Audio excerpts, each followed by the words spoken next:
Gwen? Yeah, what strengths do you feel that you have that you're able to bring to the commission? I think largely it's a common sense approach.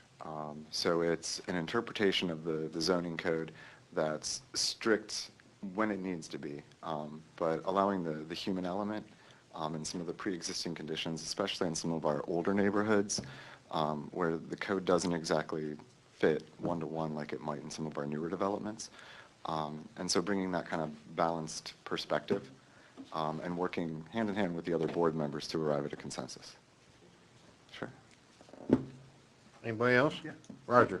Yeah. What specific things or areas do you feel that you've grown in the two terms that you've met? It's definitely brought a more deep understanding of the zoning code and the rationale behind it. So it's not just an arbitrary set of guidelines for development within the city, but it's a well-considered approach, and it's a framework for us to really guide how the future of our city is constructed and refined. Thank you. Sure. Anybody else? I have something. Heidi?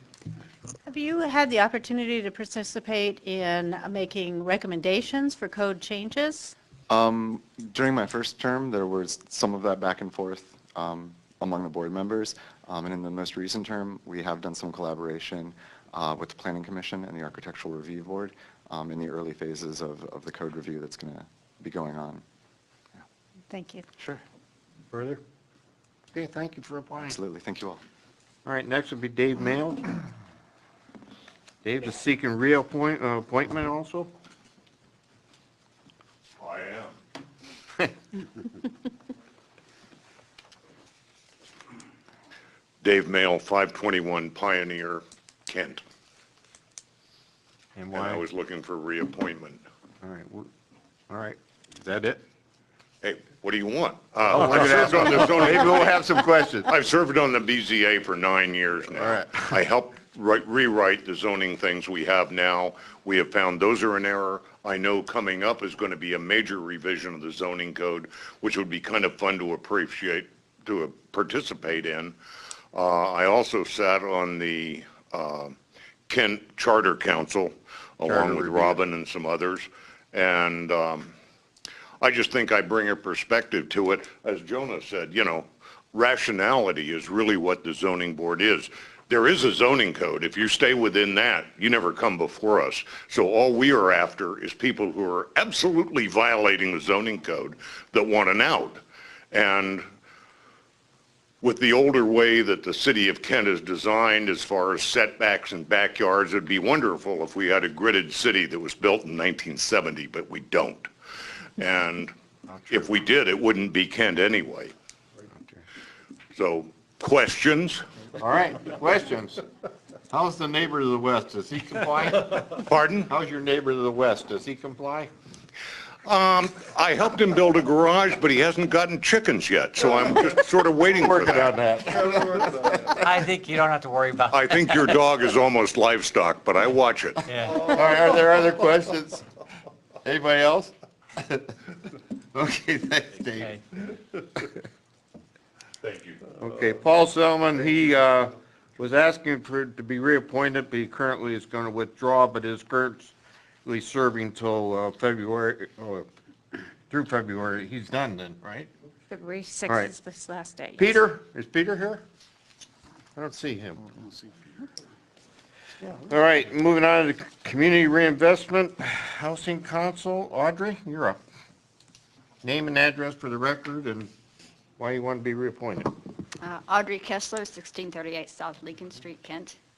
I wanted to be reappointed because I've been on it for several years, and I like to be able to, I think the committee is important because these businesses are getting like tax incentives to say that they're going to produce maybe more jobs or more investment in the city, and it's important to make sure they keep their commitment to doing that. But it also, I think you also need to take into consideration the economic conditions of the time when we go and review these businesses, because I know there was one where they had promised to bring in additional income and jobs, but the economy was poor, and so we decided, well, rather than just cut them off of that, we would give them another year to see if they can make up what they had committed to. So it's good to let them know that the people are not just giving them this and then they're not going to worry about it anymore and just let them go and do whatever they want. And you just make them accountable. Okay. Other questions on it? Heidi? Yeah, I guess I'd like to know a little bit more about the housing part of the Community Reinvestment Area Housing Council. That has never come up, actually. We have dealt only with businesses. Is that right? I think it's just that, as far as I know, there hasn't been any applications on that end of it. Would you guys be involved in, given your experience here, would you be involved in, say, if there was a multifamily development in that particular area? Would that come before you, or is this? I really don't know. Like I said, all we've dealt with were businesses, and whoever applies for these, tax abatements would be that. So it's not just anybody in the city. They have to apply, and there are terms and conditions they have to meet before they can be eligible. I think we're going to get some insight from Bridget. Yeah, Okay. I'd really like to hear a little bit about the housing part. Thank you. I was going to just say, I'll go talk to Bridget. Yeah, the reason housing is in it is because when the community reinvestment areas were established under the Ohio Revised Code, it was primarily for a residential incentive. So it can be done for single-family residential. There are communities like Aurora that do that. Streetsboro, I believe, has some. But the primary driver of the CRA program is commercial investment because it provides the real property tax incentive on the larger investment because it's on the difference between the pre-development value and the post-development value. So in a home, for example, that valuation on the auditor would not be a big differential for a minor change, but on a commercial it would add up. And it's also done by areas. We have 3, one that's called pre-1994. They review it, but it is basically an automatic based on the way the legislation was drafted. And then we have 2 other areas that were post-1994, and those are the development agreements that come before you for review and also need approval from the school board. Would a multifamily Yes. also be come They're- before, and Yep. maybe they would want a tax credit based on, what they're bringing to the community and increasing tax value? Yes, they're commercial properties as well as residential. 3, 4, 5 flats, for example, was eligible under the CRA program. Thank you. You're welcome. Okay, Audrey, are there any questions for Audrey? No. Okay, thank you, Audrey. Thank you. Thank you. Is Dad Brian here? Nope. He's looking for reappointment too. Peter's not here. We're looking for 2 vacancies on that reinvestment committee. We'll move on to the Community Reinvestment Area Housing Council. Justin? Okay, That's your appointment. Oh, that's your appointment. That you. that's right, we did Yep. that. That's done, right? It is done as long as you want him back on. have You to reappoint answer him. Okay. We'll sign the legislation.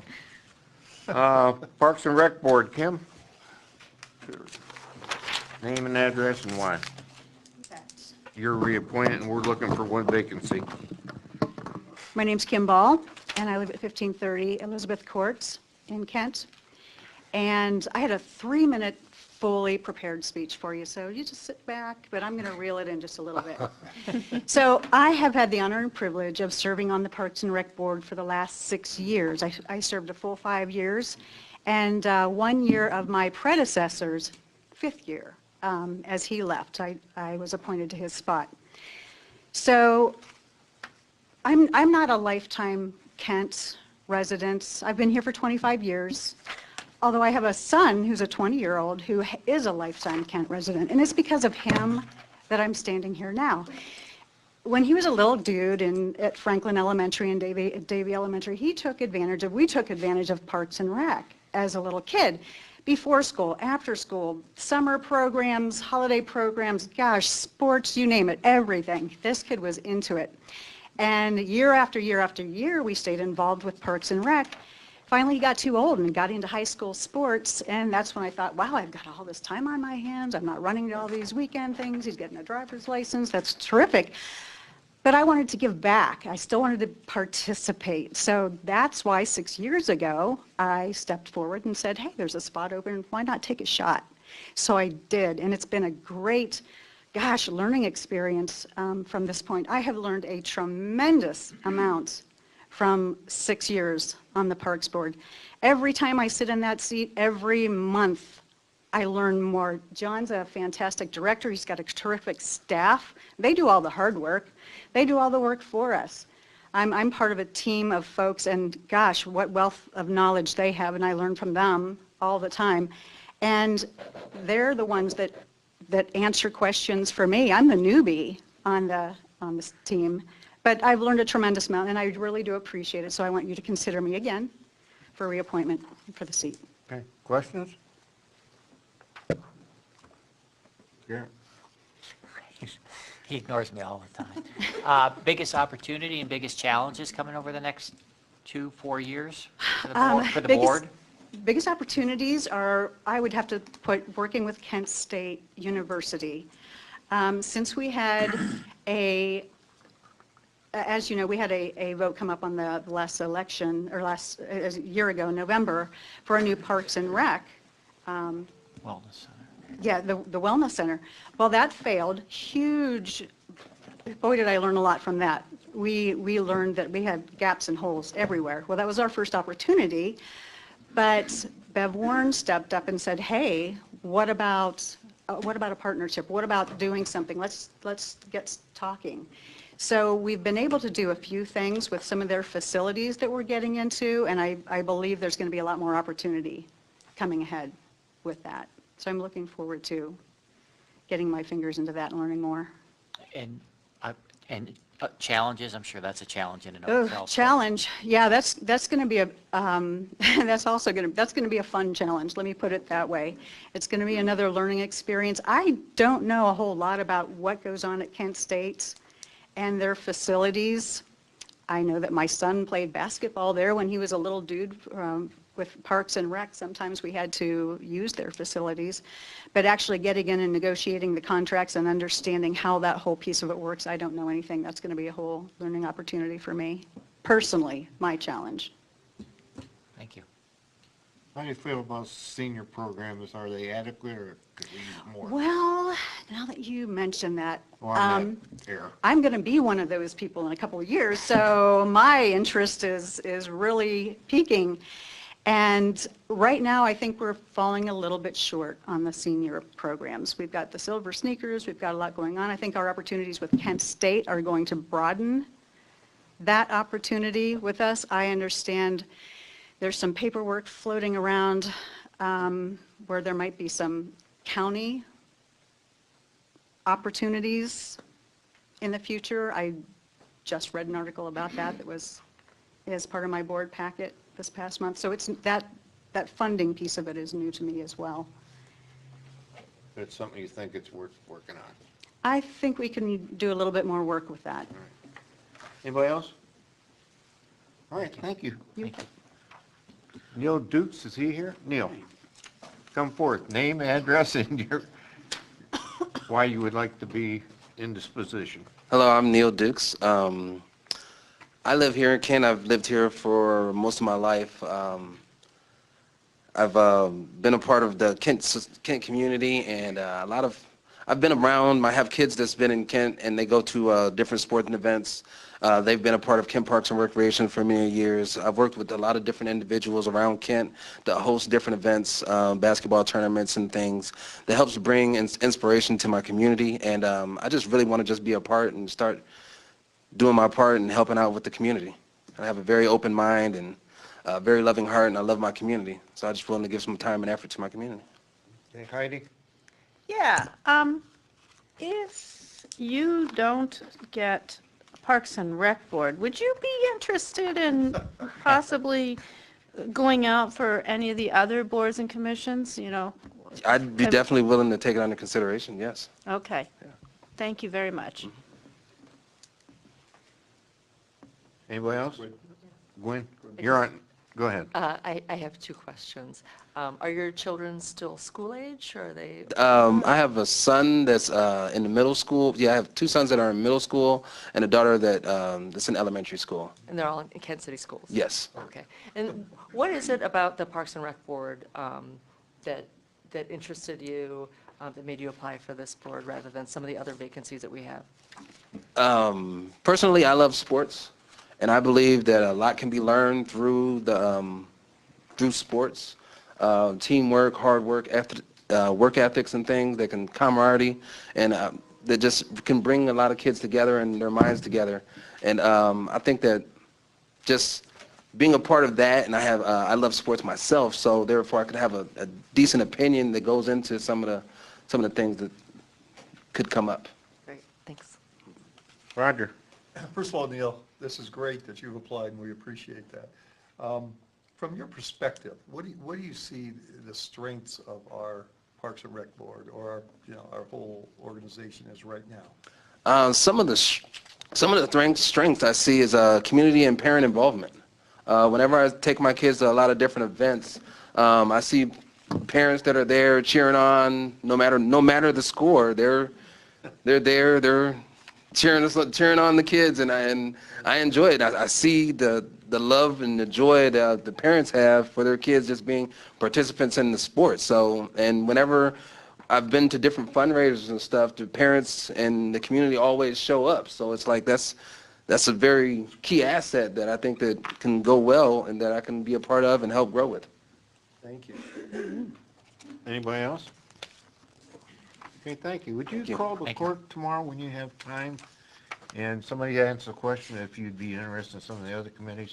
Yes. And I know board and zoning appeal would be one, and Yeah. maybe talk to her and see what the requirements are. Maybe something else will.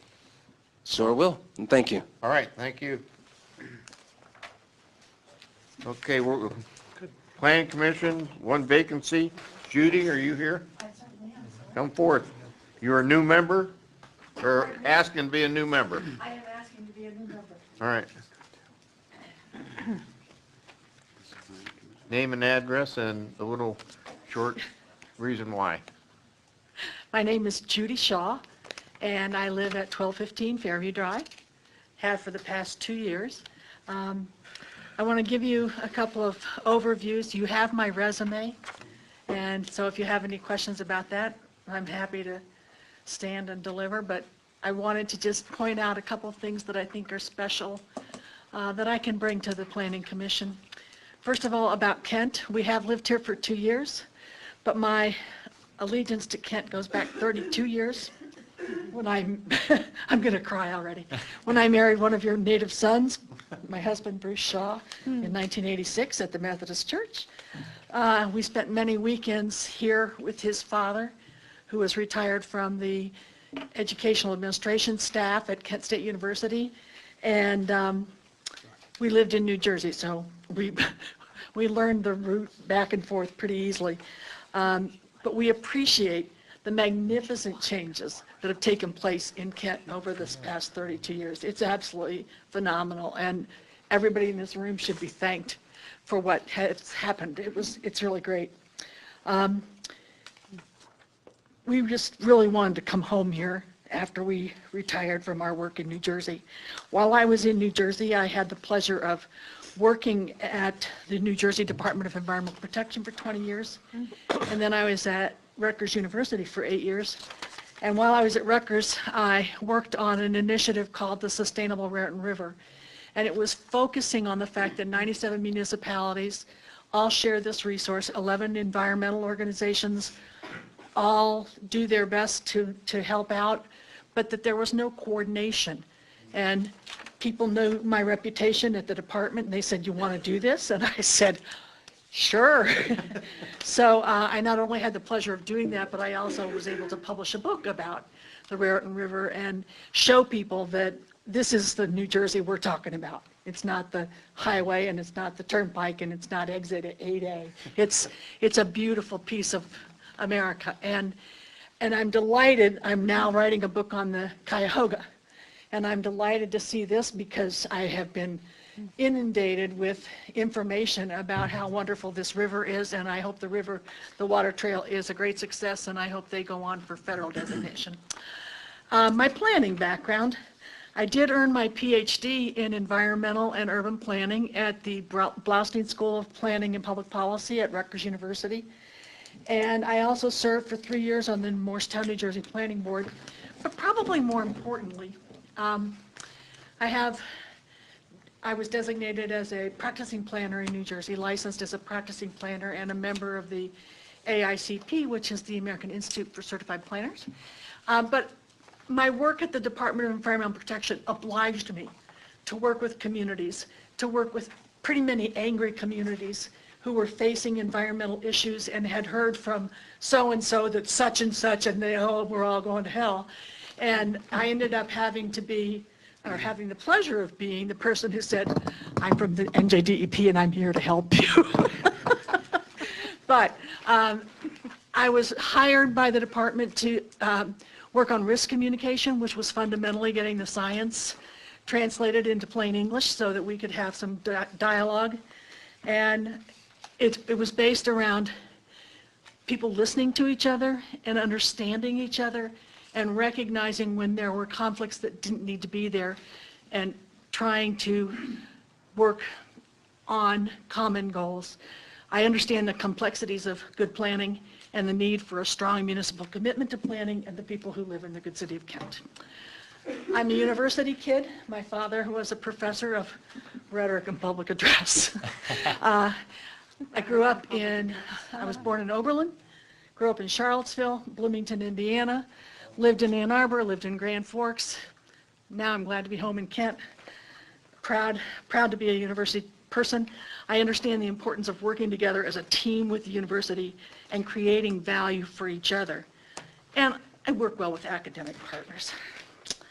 I understand that the city of Kent is facing a couple of things with the zoning code to just get things sort of lined up, but that the big issues coming up next year is going to be the comprehensive plan update. And I am thrilled. I would be honored to be part of that. It's a matter of opening the doors and bringing in the community and listening carefully to what they say so that that plan walks out the door with people behind it with marching and playing instruments. I also understand what I'm learning is called the MEM factor that affects neighborhoods and their cultures. And having your own values disregarded leads to a loss in confidence. And that's a general awkwardness between groups who just plain and simple should be on the same side. So I'm very keen to that. I'm very sensitive to that and keen on making sure that that sticks together. We had the experience of watching the development of 1005 East Main Street. We live in that neighborhood. Bruce's parents actually built the house that the Siebleys live in right next to Starbucks now. And we really appreciate the effort that was made on the part of the citizens to communicate with the folks here to help them understand what their concerns were. And I think it is important to recognize that the citizens of this community rely on all of you, all of us, all of you, to listen to them and share what you're hearing from them in a way that assures them that you have their best interests at heart, because those people are the ones, yes, they come to the voting booth, but they also talk to their neighbors and they develop the kind of reputation that we want Kent to have, not the kind we don't want to have. In summary, I'm a strong advocate for sound planning based on open dialogue and transparency in the process, so confidence in the process is firm. And I will bring to the Planning Commission my expertise, my experience, my education, and my commitment. I will listen, I will ask questions, and I will do my level best to make us the stellar commission I know we can be. And I look forward to the day that the state of Ohio recognizes our Planning Commission as a standard to which others should rise. That's my story, and I'm sticking to it. Tracy? Hi, So Tracy. was the development on Main Street, was that your impetus to try to get a seat on Planning Commission? No, ma'am. That was not my impetus to get a seat on Planning Commission. Good question.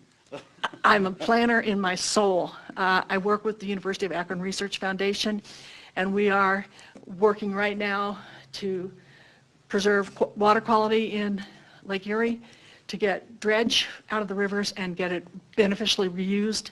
I'm working with communities like Lorain, Ohio. This is just something that needs to happen. These dialogues have to happen, and planners are the best ones to do it, in my soul. Gwen? How do you, in your experience, how did you find was the best way to balance the interests of residents, economic development interests, and also taking into consideration environmental factors and protecting the environment? Thank you for asking. One of the things that I did at the Department of Environmental Protection was I set up roundtables. And effectively, all the people you just mentioned are sitting right here.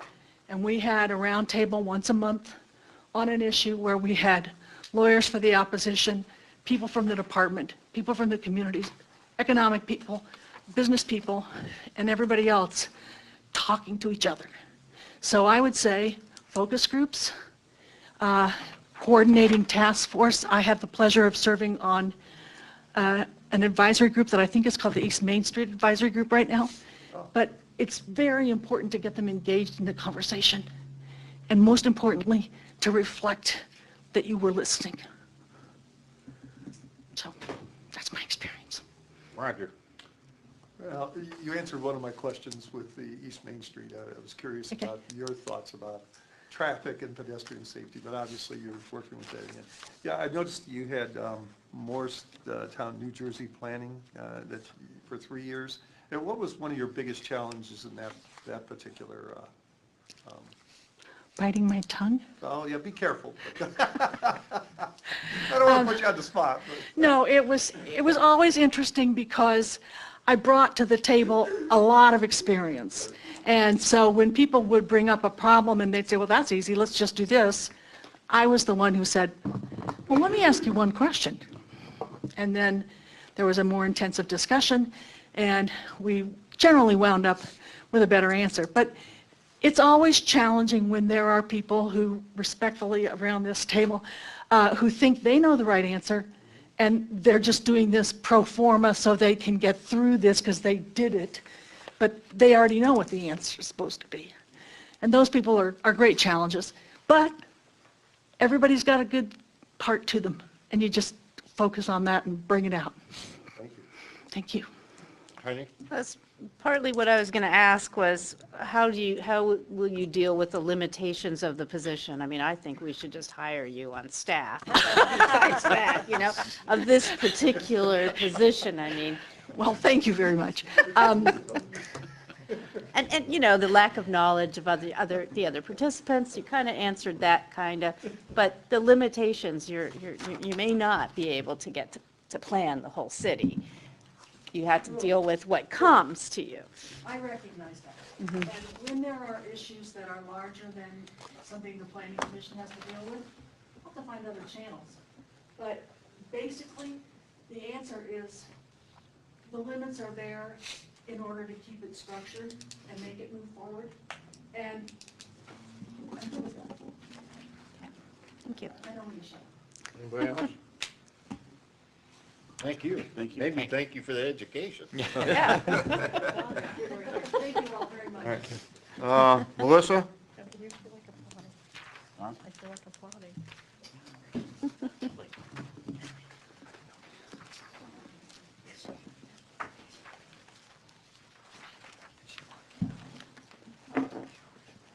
Name and address and why you seek this position. My name is Melissa Long. I live at 978 Cottage Gate in Kent, Ohio. I'm seeking this position because I would like to be appointed to the Kent Planning Committee. I have served 4 years on the Planning Committee. I served 4 years here as your colleague on the City Council. And I would like to serve my community under the new updated planning and zoning codes to be shortly revised and passed by this council. I'm here. I'm sure most of you know who I am, but if you have questions and would like to ask them, I would take them. You ready for questions? Yes, please. All right, are there questions? We know you. We know Melissa.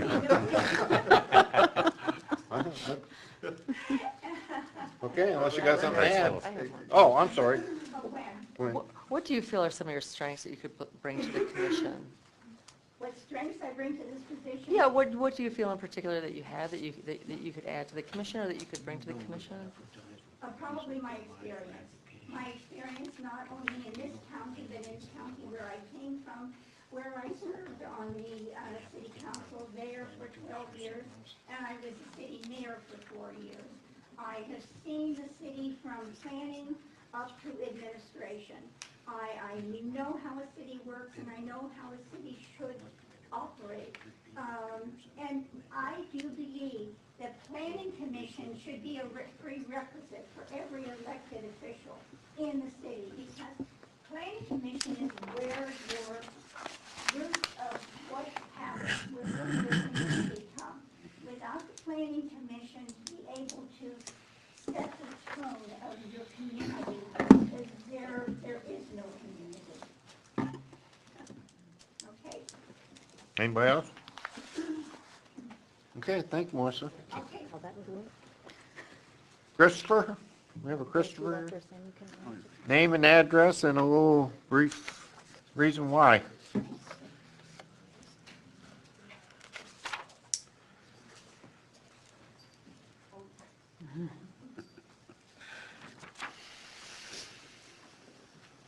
Hi, my name's Christopher Clement Morris, 648 Woodside. I am here because I recently moved back to Kent. I served on the planning commission for a year. I was appointed to an expiring term. And then, unfortunately, my husband decided that we were going to move to the edge of Kent. There was some confusion as to where the line was to the city. We ended up, unfortunately, just over the line. We had to resign that position at the end of the term. Now that we're back and we're starting to raise a family here in Kent, and we've been here for 10 years, I wanted to come back and try to become a part of the community again. I have, like I said, been here for 10 years. I came here for Kent State University and I never left. I run a small business. I run C.C. Morrison Associates Consulting. I also work for the Portage County Board of Development Facilities. I served on the Planning Commission in a year that was very controversial. We referenced Starbucks a little bit earlier, and I was unfortunately one of the commissioners at the time when that project came. We spent months on that project, hearing from the people of the city, and I remember being here until 11:35 at night, 102 people gave a public comment. A lot of U.S. contractors were granted that. I think one of the important things of understanding is being a member of the Planning Commission isn't just about making sure that the city is moving forward, but it's also important to hear unique perspectives.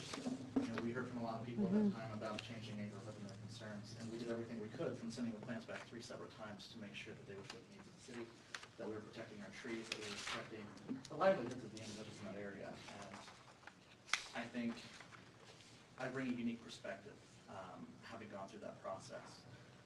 I also think that it's important to engage young people in the city. I think if you want the city to continue to grow over time, and that you want buy-in from the students at Kent State University, you want young people to stay, just like the students in the term, you have to show them that there's a place for young people in the city government, and I think this is one of the best ways to do that. Finally, I understand that you not only have a commitment to hearing the voice of the community, but you also have a commitment to protecting the city and the planning commission. One of the things we did with the Starbucks project is we went back and forth a lot about it being permitted use, we went back and forth about what they could do, and ultimately, at the end of the day, the planning commission voted no. And it was a very split decision. It was 2 of us voting yes and the other 3 voting no. And I think as a commissioner, you have to understand that you have to protect the liability of the city. And that's a serious responsibility to put on someone's shoulders.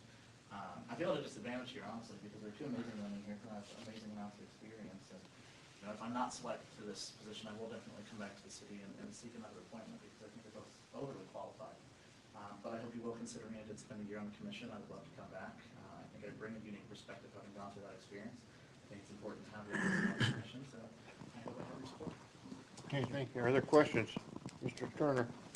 Yeah, I think the issue of the planning department, how people view that, would be more proactive and less reactive.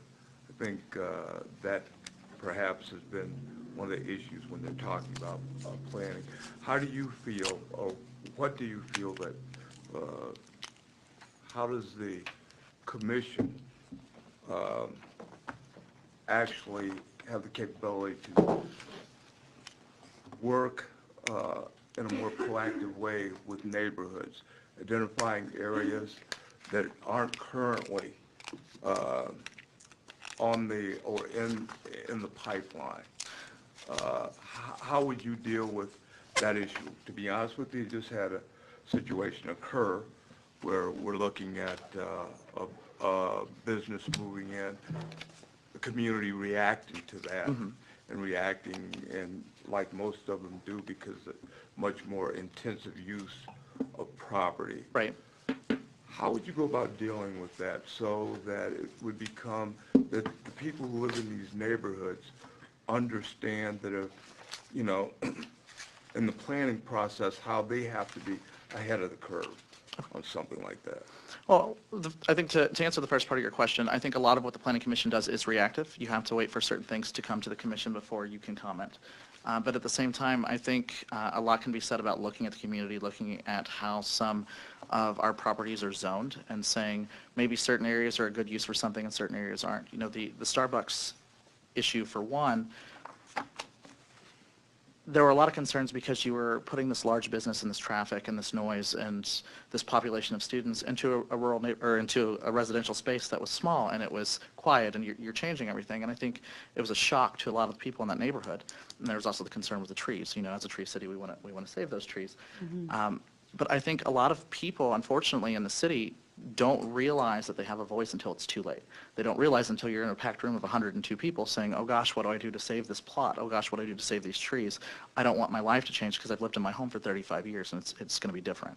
So I think showing people that there's a proactive approach to becoming involved early, having roundtable discussions, doing more than maybe just putting out a sign on the plot and saying, hey, we're going to have a meeting to talk about this, come talk about it. You know, when we go into those meetings, we have a packet of information that says, is this a permitted use, yes or no? This is the law. It's kind of cut and dry. There's not a lot of time to take into consideration how the community feels while also protecting the liabilities of the city. But if you reach out to individuals earlier and you say, what areas could we develop? If you don't like this area, what areas can we focus on? Reaching out to the university, you know, when I was on commission, we sat down in this room with the council and university members and said, let's look at the plans for the city in the next 10, 15, and 20 years. Let's look at these spaces that the university owns or the city owns that we're not using effectively or efficiently. What can we put in these spaces when we're looking at your 10-year plan, your 20-year plan, so that we can work with the community can feel comfortable, but we can also benefit the university and drive more people into Kent.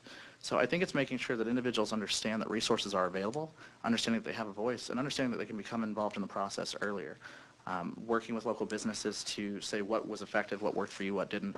Working with the other commissions and committees, and working with, you know, Eric and Bridget and the other individuals on staff to say what's been working well the last 30 years and what hasn't, what can we improve on. If we're going to look at the codes and we're going to move forward and say this is what we're doing and this is how we're evolving, I think we have to consider a lot more than just the codes. We have to consider how we bring the community to the table, because at the end of the day, if it wasn't for the community members, we wouldn't be here. Further question? Are you done, Mr. Turner? Just one more thing. The issue then of being proactive, do you see that, and how would that manifest itself, say, with the commission?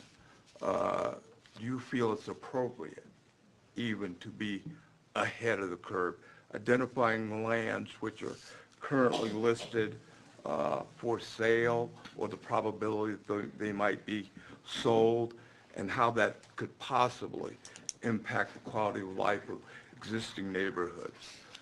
How would you go about dealing with something like that, and do you feel it's appropriate to get out ahead in that matter? I think being proactive is appropriate in certain circumstances. So I think the city can do a lot to say, we know this neighborhood is developing. We know that businesses downtown are going to expand. We know that we're going to need these spaces. So as some of these spaces are coming up, as certain spaces are being condemned, as certain spaces are sitting vacant, what can we do to be proactive in highlighting these spaces and encouraging businesses to come to these spaces versus a neighborhood space? At the same time, I think there are limitations, and the role of the Planning Commission isn't to say, bring your business here, come to this plot, we want you here. The role is to say, you have this plot, what can you do with it within the law? And we have to be respectful to the residents, but we also have to be respectful to the code.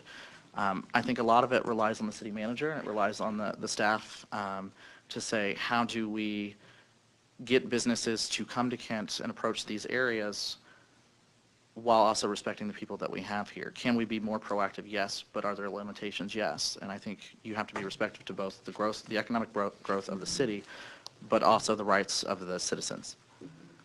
Thank you. Heidi?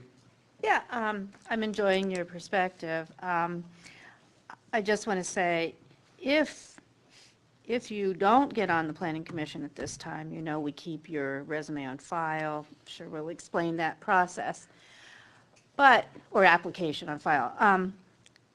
When we do our comprehensive city planning, I would hope that you would want to do that as a private citizen. Absolutely. If you weren't, because I value you seem to have a perspective that is a little deeper than many people that, especially people of your age group, and it is important to involve more young people in Kent. Absolutely. Thank you. Further?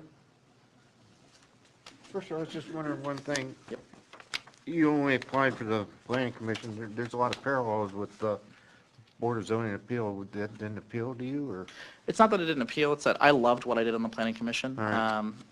The Starbucks scenario was very difficult for me. That was kind of a learning lesson for Well, that was out of the frying pan and into the fire real quick. I'd been there for 3 months, and then that whole situation came up. But I loved what we were doing. I also, when I was here, I pushed to try to modernize some of the things that we did and to save resources where we could. So instead of having massive, 4-foot prints in front of me, I had an iPad, and I used my iPad to look at the resources. And I didn't need someone to drop off a packet to my house every 2 weeks. I said, well, can you send this to me in email? Can we look at it? What are ways that other cities are doing this more efficiently so that we're not spending time and money on resources to get those out? I loved what I was doing. It's not to say that I wouldn't enjoy the zoning commission or any of the other commissions in the city, but I had a great deal of respect for the individuals who were on the commission. I enjoyed that there was clear communication. It was never a you're right, you're wrong. It was, well, let's consider this perspective. And sometimes being on that commission meant playing devil's advocate and, going against what I believe to challenge others to kind of see it from both sides. But at the end of the day, I enjoyed it. John Gargan is leaving his term. I work very closely with him at our board now, and I would love to continue his legacy. But if now is not the time for me to do that, I'm happy to look at the other commissions. I was just wondering. Thank you. Is there anybody else? Okay, thank you. Thank you very much. Dave?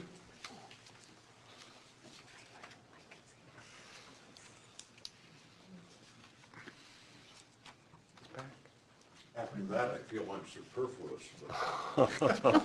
Dave Mail, 521 Pioneer Avenue, City of Kent. Also applying for the Planning Commission. I was on the Zoning Commission.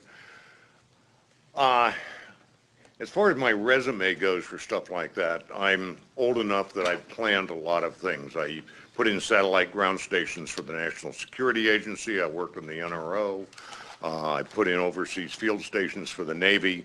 All I did in Kent is build a garage, but I'm not an original resident of Kent. I've been here about 16 years now.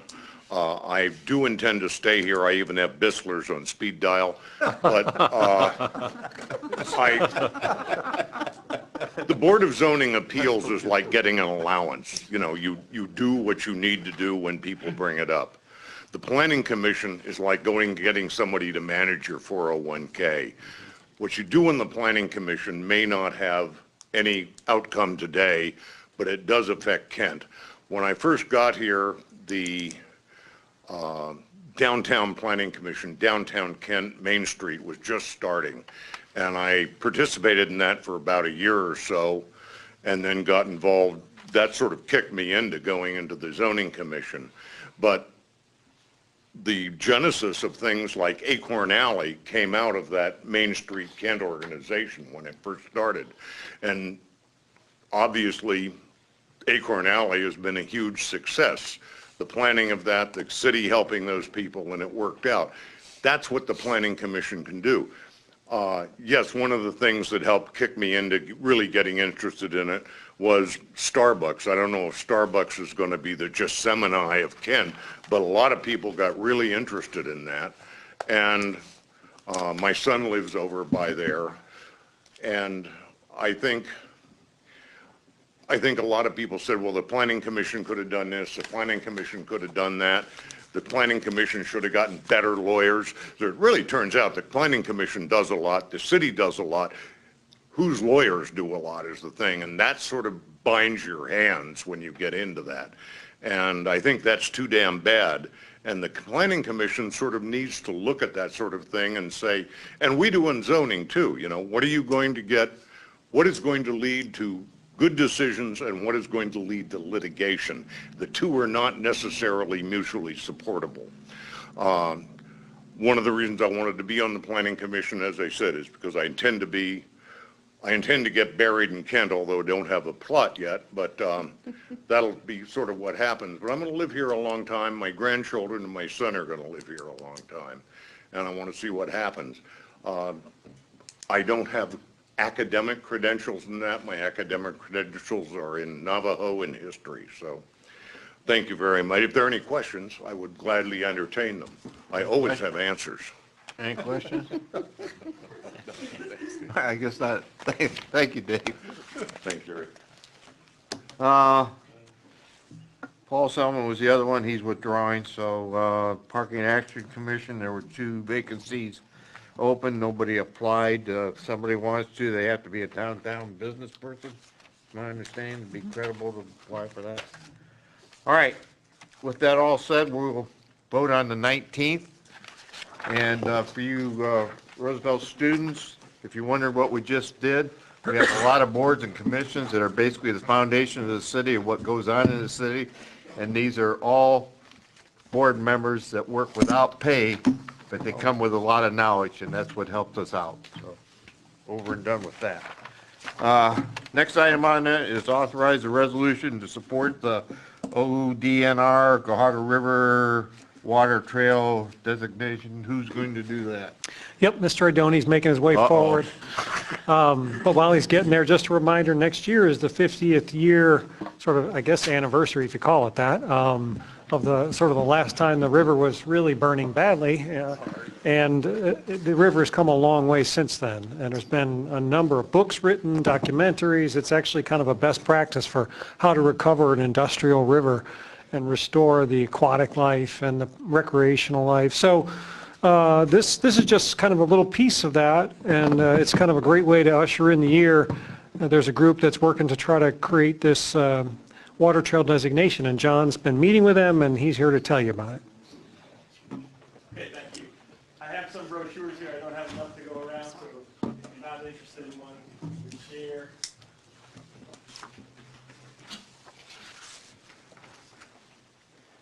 Can we do something about the lights?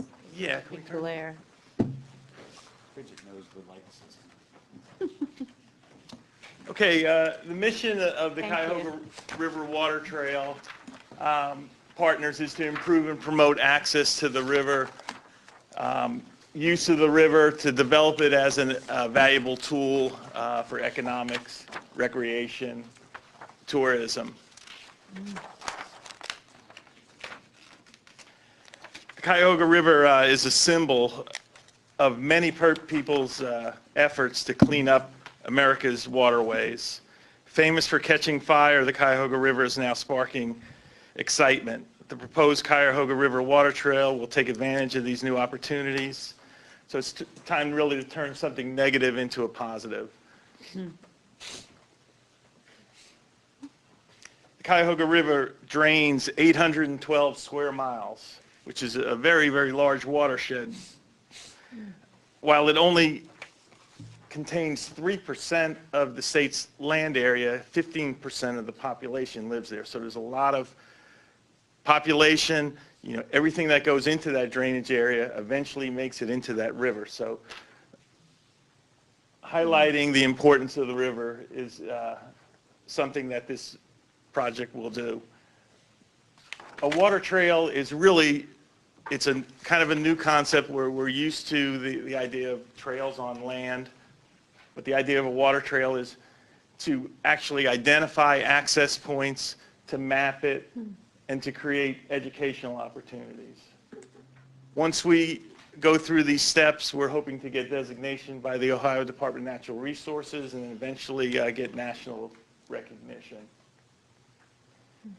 Some of the results, once the trail is in place, we'll have signage, we'll have maps showing the trail from one length to the other. It's 100 miles long, goes 50 miles south, and then turns abruptly to the north, emptying into the Ohio River.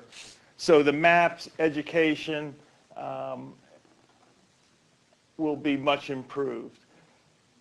We've been working with a whole lot of partners.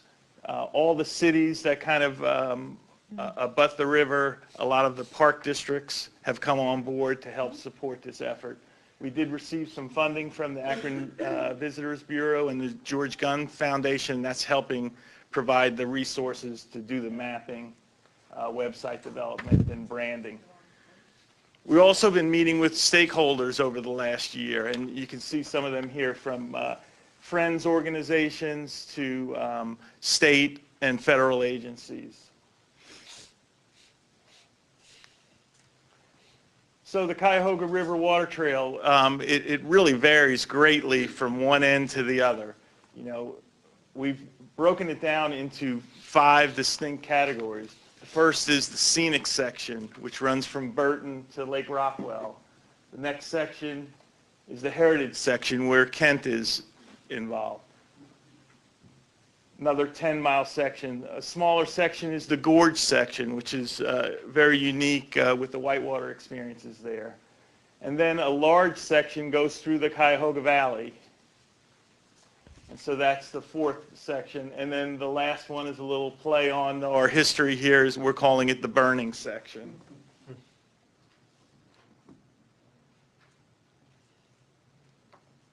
Probably not the best name. Heritage section in Kent here. You know, we have a lot of history with the canals, with the dam we have downtown, with all the mills, and really Kent was formed around the river. The haymakers, when they came here, you know, developed the first mill. You see, when you walk along the river, there's remnants of a variety of mills that once flourished in the early 1800s.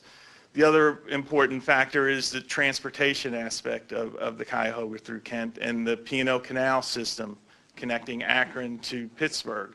And that canal system actually was part of the river in sections, and then it became an actual canal with a towpath. And you can see those features not only in the Cuyahoga Valley, but also here in Kent along our bike trail.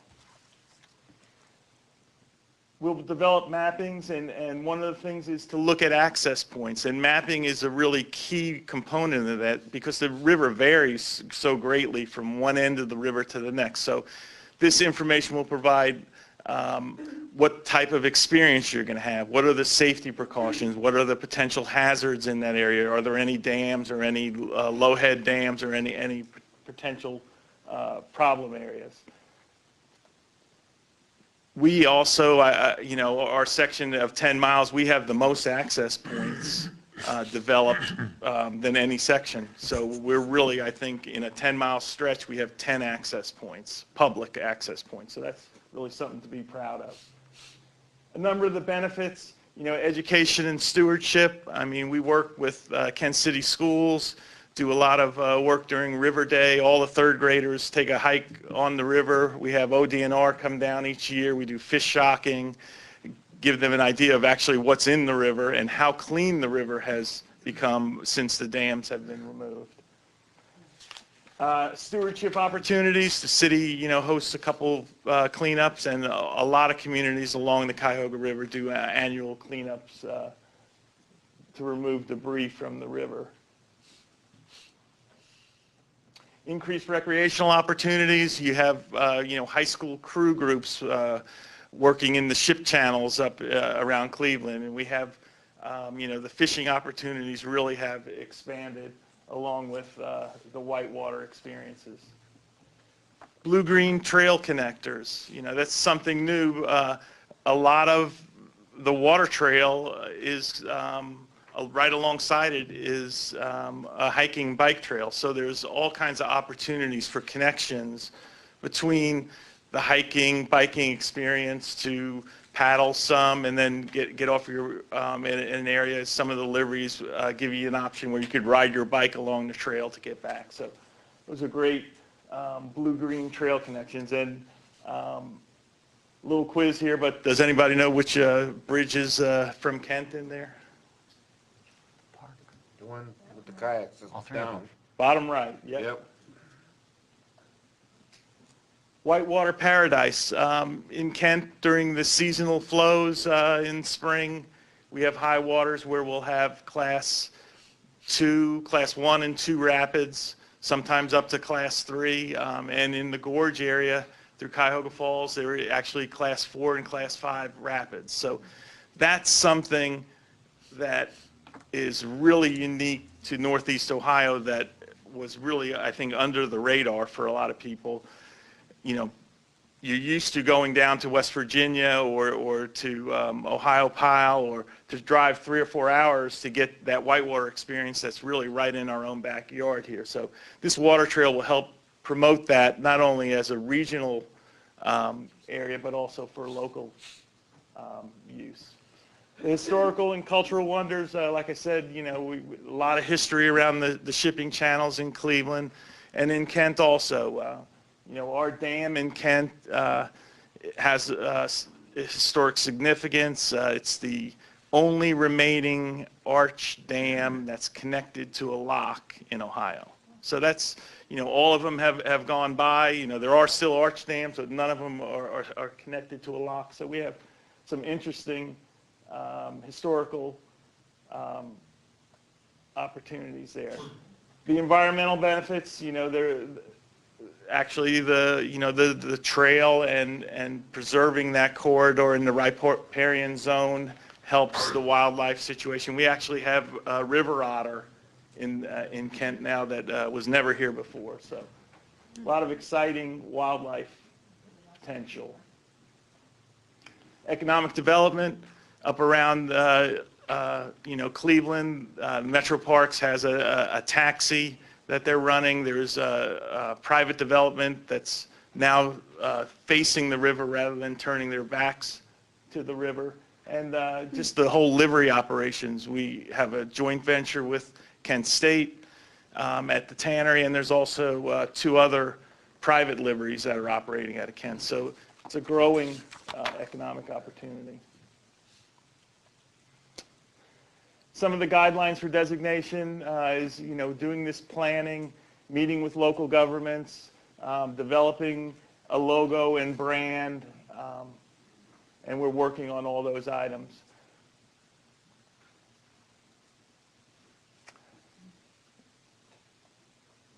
And then the final thing is this June we're having this Extinguish the Torch. We're participating in that, and it's from the 19th to the 22nd, and it is basically to highlight the 50th anniversary of the last major burning fire on the Cuyahoga River.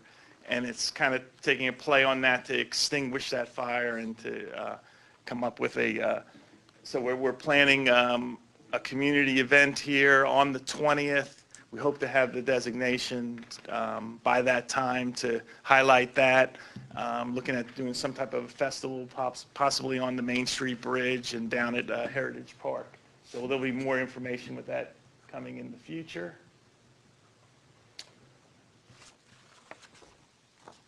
So we're looking, like I said, in those brochures there's a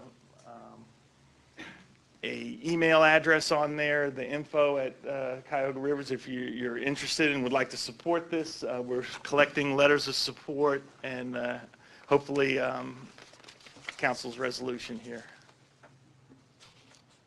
That's all I have. So any questions? Questions for John? Wait, you're out of context. I'm sorry. Go ahead. Sorry. Here. Should go back over Gwen. Gwen. You know what, I'll just go.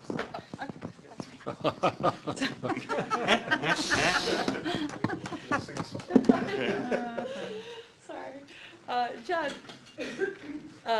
I love it. I think it's really, really, really cool. I think that the river's just an awesome asset that we have. I think this is a great opportunity to to use it. The only question I have is, so Lake Rockwell, is there ever a chance that I know that's outside of our jurisdiction, but from what you've heard in conversations, is there any way we can? We're showing it as a portage area. Okay. Along with, there's a couple places, the dam in Akron that hopefully is going to be coming down in the next 5 years. There's one other dam in Brecksville that is coming down in the next year. So they're slowly getting those out of there. The Akron thing, I think, is, unless you're going to get the state legislature to change the law that created that compound, I think it's going to remain off-site. However, they are open, and they've been a really key participant in working with us, and they did put in an access point right below the Lake Rockwell Dam. So that was never, so it opened up that stretch from Lake Rockwell to Riverbend that previously you had to go upstream again. So they're open to it.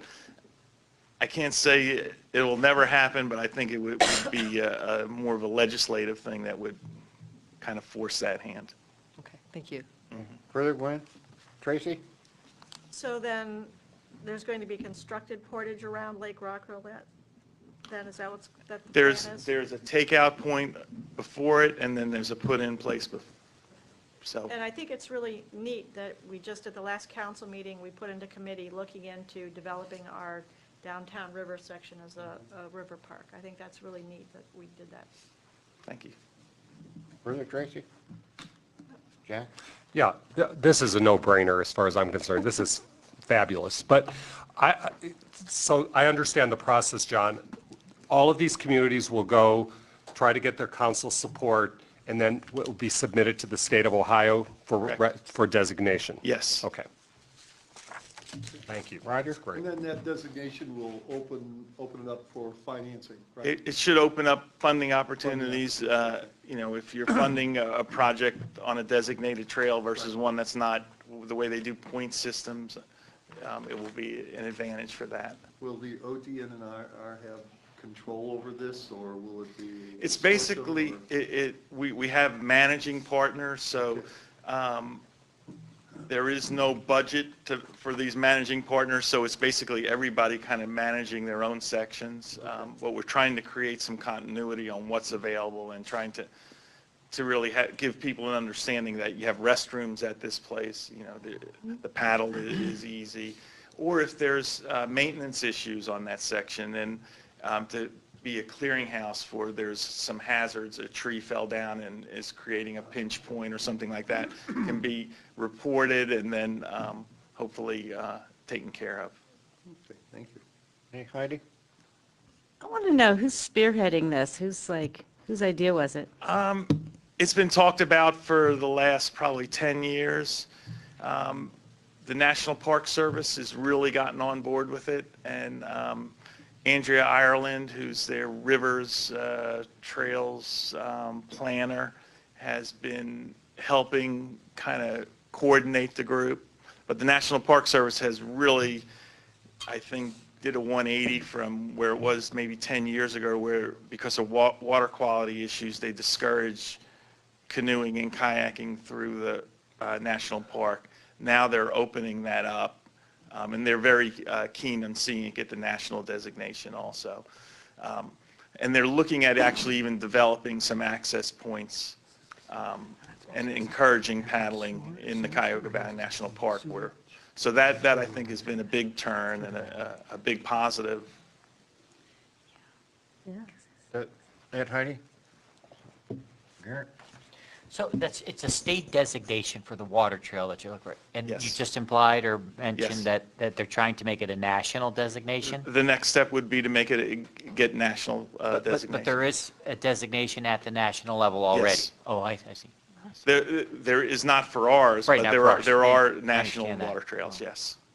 It's an awesome idea. I think you hit the nail right on the head when you said it's. Although, if I could jump in, I'm sorry.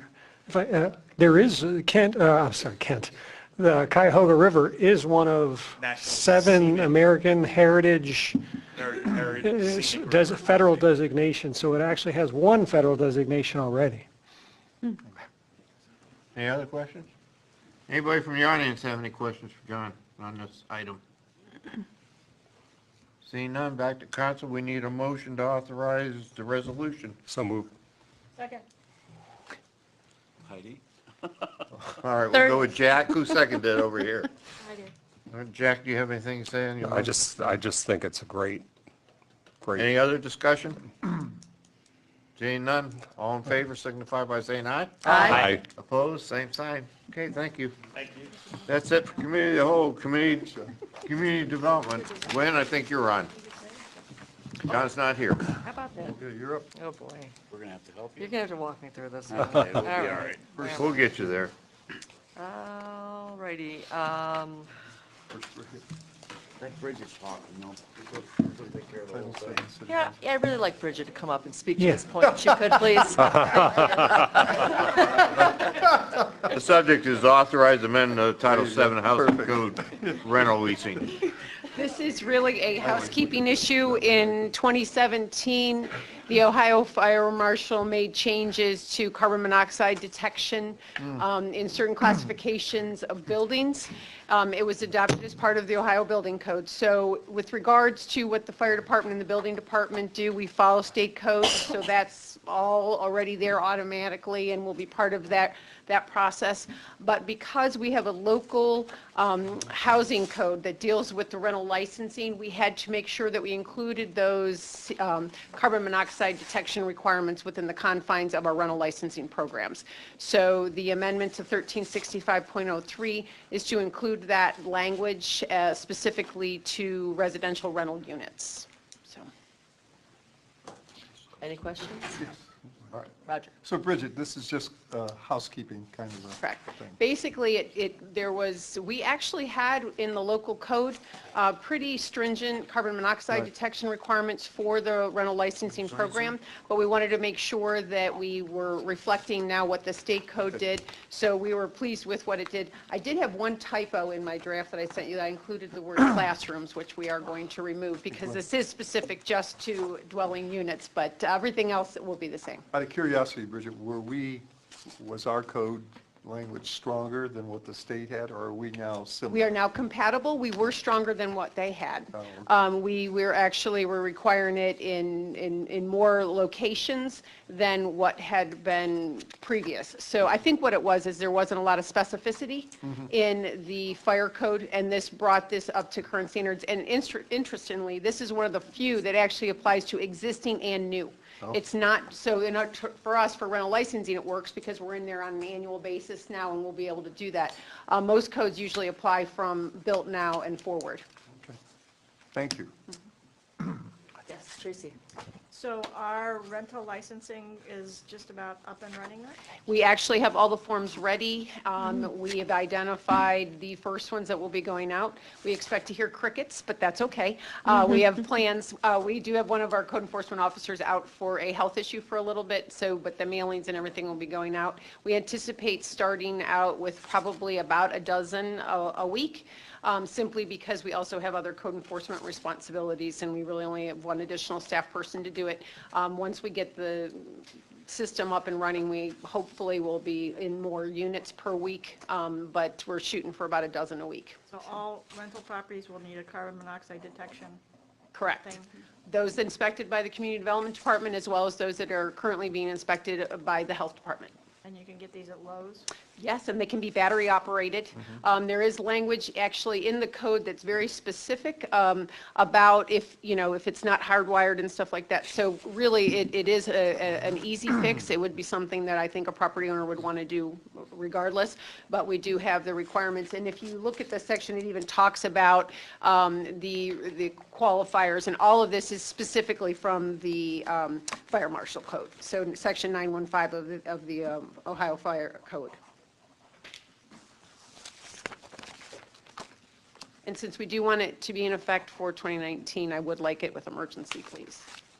Any other questions? Does anyone in the audience have any questions? Looks like we've thinned the ranks a little bit in the audience. Move to authorize with emergency. Second? All those, discussion. Discussion. Any discussion? Distracted. Call the vote. All right, let's vote. All in favor, signify Aye. by saying Aye. aye. Aye. Thank you. How do you say opposed?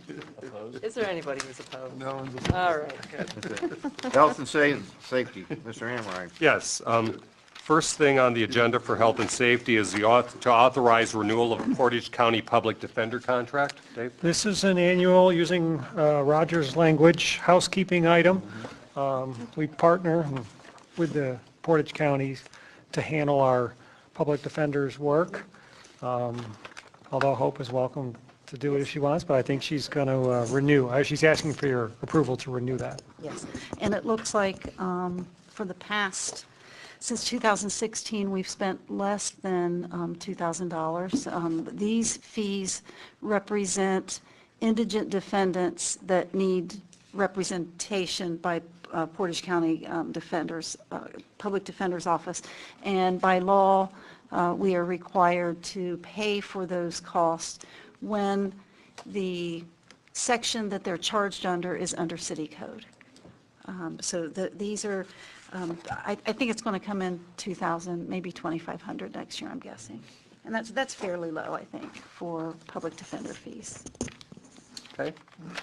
Questions from council? None? Oh, Tracy? So our fee then depends on how many people use the, okay. Yes. How many people say to the judge, I don't have the money to hire an attorney on my own? Okay, further? Heidi? What source of funding do we have for this? Well, I believe, and Dave can help me, I think it just comes from the general fund, and the law department just appropriates Part of her budget. in my budget to pay for this. Okay, we don't have any grants or any part from the, like, county or? No, and you know, if you look at the contract that is proposed, the compensation is $150 per charge. That is very inexpensive for an attorney's fee, so that's where I think the subsidizing comes from, is just the amount of the fees charged. Thank you. Okay. Heidi, the question he asked is in our budget under law department. Okay, I'll look at that. Okay, further from anybody else? Anybody from the audience wish to speak on this? Back to council? Moved to authorize. What's the emergency? Second. Okay. Comments? Okay. No. All those in favor? Aye. Opposed? Good lack of profundity. All right. The second thing on the health and safety agenda is the city gas tank emergency services contract approval. Yeah, we have an issue. I mean, we knew it was going to be time soon to be replacing some of our gas tanks that we use to fuel the city leaf trucks, to fuel the snow plows, and fuel any of the city equipment. And we've known it because we've had it in our capital plan, and it appears that it's going to be here sooner than we necessarily had hoped. It's one of those things that when budgets are tight, you say, well, maybe it'll hold on another year, maybe it'll hold on another year.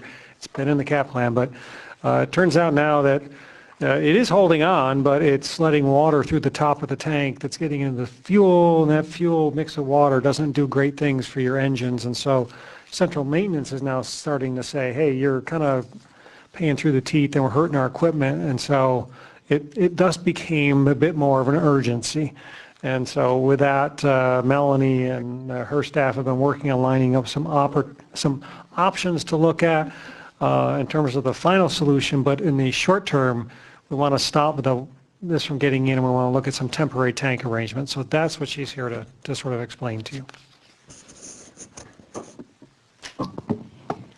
Yes, we are required to have our fuel tanks inspected every year. Just so everybody knows, our fuel tanks are underground still. So we have underground storage tanks which fall under buster requirements. A year ago when they were inspected, there were a few things that needed to be fixed. My hopes were that we'd have an opportunity to maybe fix those and then get those removed this year. Budgets, those kinds of things, timing really kind of hurt us. When we went through our reinspection this year, things had deteriorated even beyond what we were able to kind of keep going. So what we did was when we received that report and we found out that we do have a sludge material in our tanks and water seeping in through the tops, mainly where the connections are and where we do our fueling, where they're filled up. So what we have done is we contacted several companies that provide above ground storage tanks permanently as well as temporary. We talked to 3 different companies to get price quotes, and what it works out to be is that actually they lease you or they loan you the tanks above ground, and then typically there's a slight fee that's attached to your fuel when you purchase it through them. So what we'd like to do is enter into a contract for 1 year with Cuyahoga Landmark, which was the lowest person that we were able to talk to. It is basically what's called a rack rate for marathon, which I had an opportunity to look at, which is actually approximately 8 to 13 cents depending on the day, lower than the state contract bid. So we would get it at rack rate with a 25-cent fee on top of that, which includes the delivery fee, which you would also pay if you were doing on state contract, but also the maintenance of the above ground fuel tanks and the guarantee that we get weekly deliveries or emergency deliveries should we run low or the floats not work. So while this is temporary, what we will be doing is we are also in the process of looking at alternatives for permanency of this, whether it be on our site or we work with KSU. And I just had the great opportunity of looking at the CNG facility at Parda and had an opportunity to sit down with Brian, which is like their maintenance and facilities gentleman. We actually have a follow-up meeting in January. So we'll be looking at those 2 options to see if it's something that we can work out. We don't need to reinvent the wheel if we don't have to. If there's a cost savings where we rent or purchase fuel directly through them, and there's a way that we can get that to work with all of our staff. Because the one thing to understand, it's not just central maintenance vehicles that are being filled up, but it's police vehicles, fire vehicles, every vehicle, parks vehicles, every vehicle that we own fills up at these fueling stations. I was able to go back and find some research just so that you guys know the fueling station itself is at least 30 years old. It appears on the documents of Portage County in 1985, so sometime between 80 and 85 it went in, which means we're looking at 30 or 35 years old, which is the life of those tanks. The one good thing we know is the tanks still hold pressure, which that does tell us that it's not leaking out.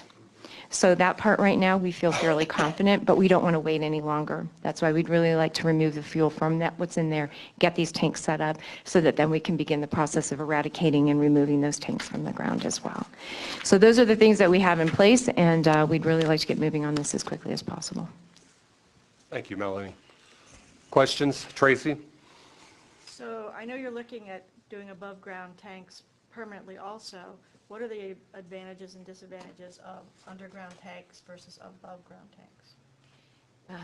The fire chief could probably answer that a whole lot better. Underground tanks are basically going obsolete just because you can't control the contamination that takes place underground. Above ground, you have 2-wall and 3-wall tanks as well as capacity underneath that tank should there be a leak or a spring. You also set that up so that there are safety factors around it along with emergency shutoffs, bollards that keep things from hitting them. They're just a lot more structurally sound. Where I came from, all of our tanks were above ground and had been above ground for quite a big time. And then, I don't know, how do you prevent vandalism or whatever from them near the above grounds? On the above grounds, what we would do is, one thing, if we were to end up with a facility at our place, what we would do is we would do some things securing it. You can do it a bunch of different ways. You can fence it in. You can have it so that it's off and it's only operated either with a card or a key or a punch-in number. That way, too, you're also keeping control of who's having access to it, how much, it can do everything all the way up to how many gallons are taken. It can also send information to our mechanics and let them know how many miles, what the gas mileage is getting. There are a variety of things you can do with that. That's stuff that we are certainly investigating should we end up with it at our site. Currently, where we would be putting it, we'll be putting it up off of Plum Creek, far enough back and behind, kind of where the maintenance facility is. Jerry? I think you might just answer my question. Same location? It will not be at the corner of Cherry and Mogador. It'll be actually up by the facility where we maintain our vehicles, up kind of by where the yard waste is, but farther back and out of sight. Mike? You ever thought of just going to Sheets? Oh, because we have a WEX card that we have a card that just... It's certainly something that we're looking at. The only problem with that is that the ability to make sure that we're getting a good market value for the fuel isn't necessarily there. Like if you do purchasing or enter into a contract through state procurement, that is definitely less than, calling and stuff. That is something, though, that if we go to the, which I'm just surprised we don't have that, I found out the hard way where I came from when our floats on our above-ground tanks froze. So we didn't know that we were out of fuel, and at 2 a.m. in the morning, it's really hard to get a hold of a manager so that you can get that card system set up. $700 on your personal card to fill some snowplow trucks is a little bit of a good lesson, but that is definitely something that we'll also be looking at just as a backup, whether it is all the way out to 43 or we do it at Sheets. We need to be able to make sure that there's always a secondary source for us as well. Further? Any, Garrett?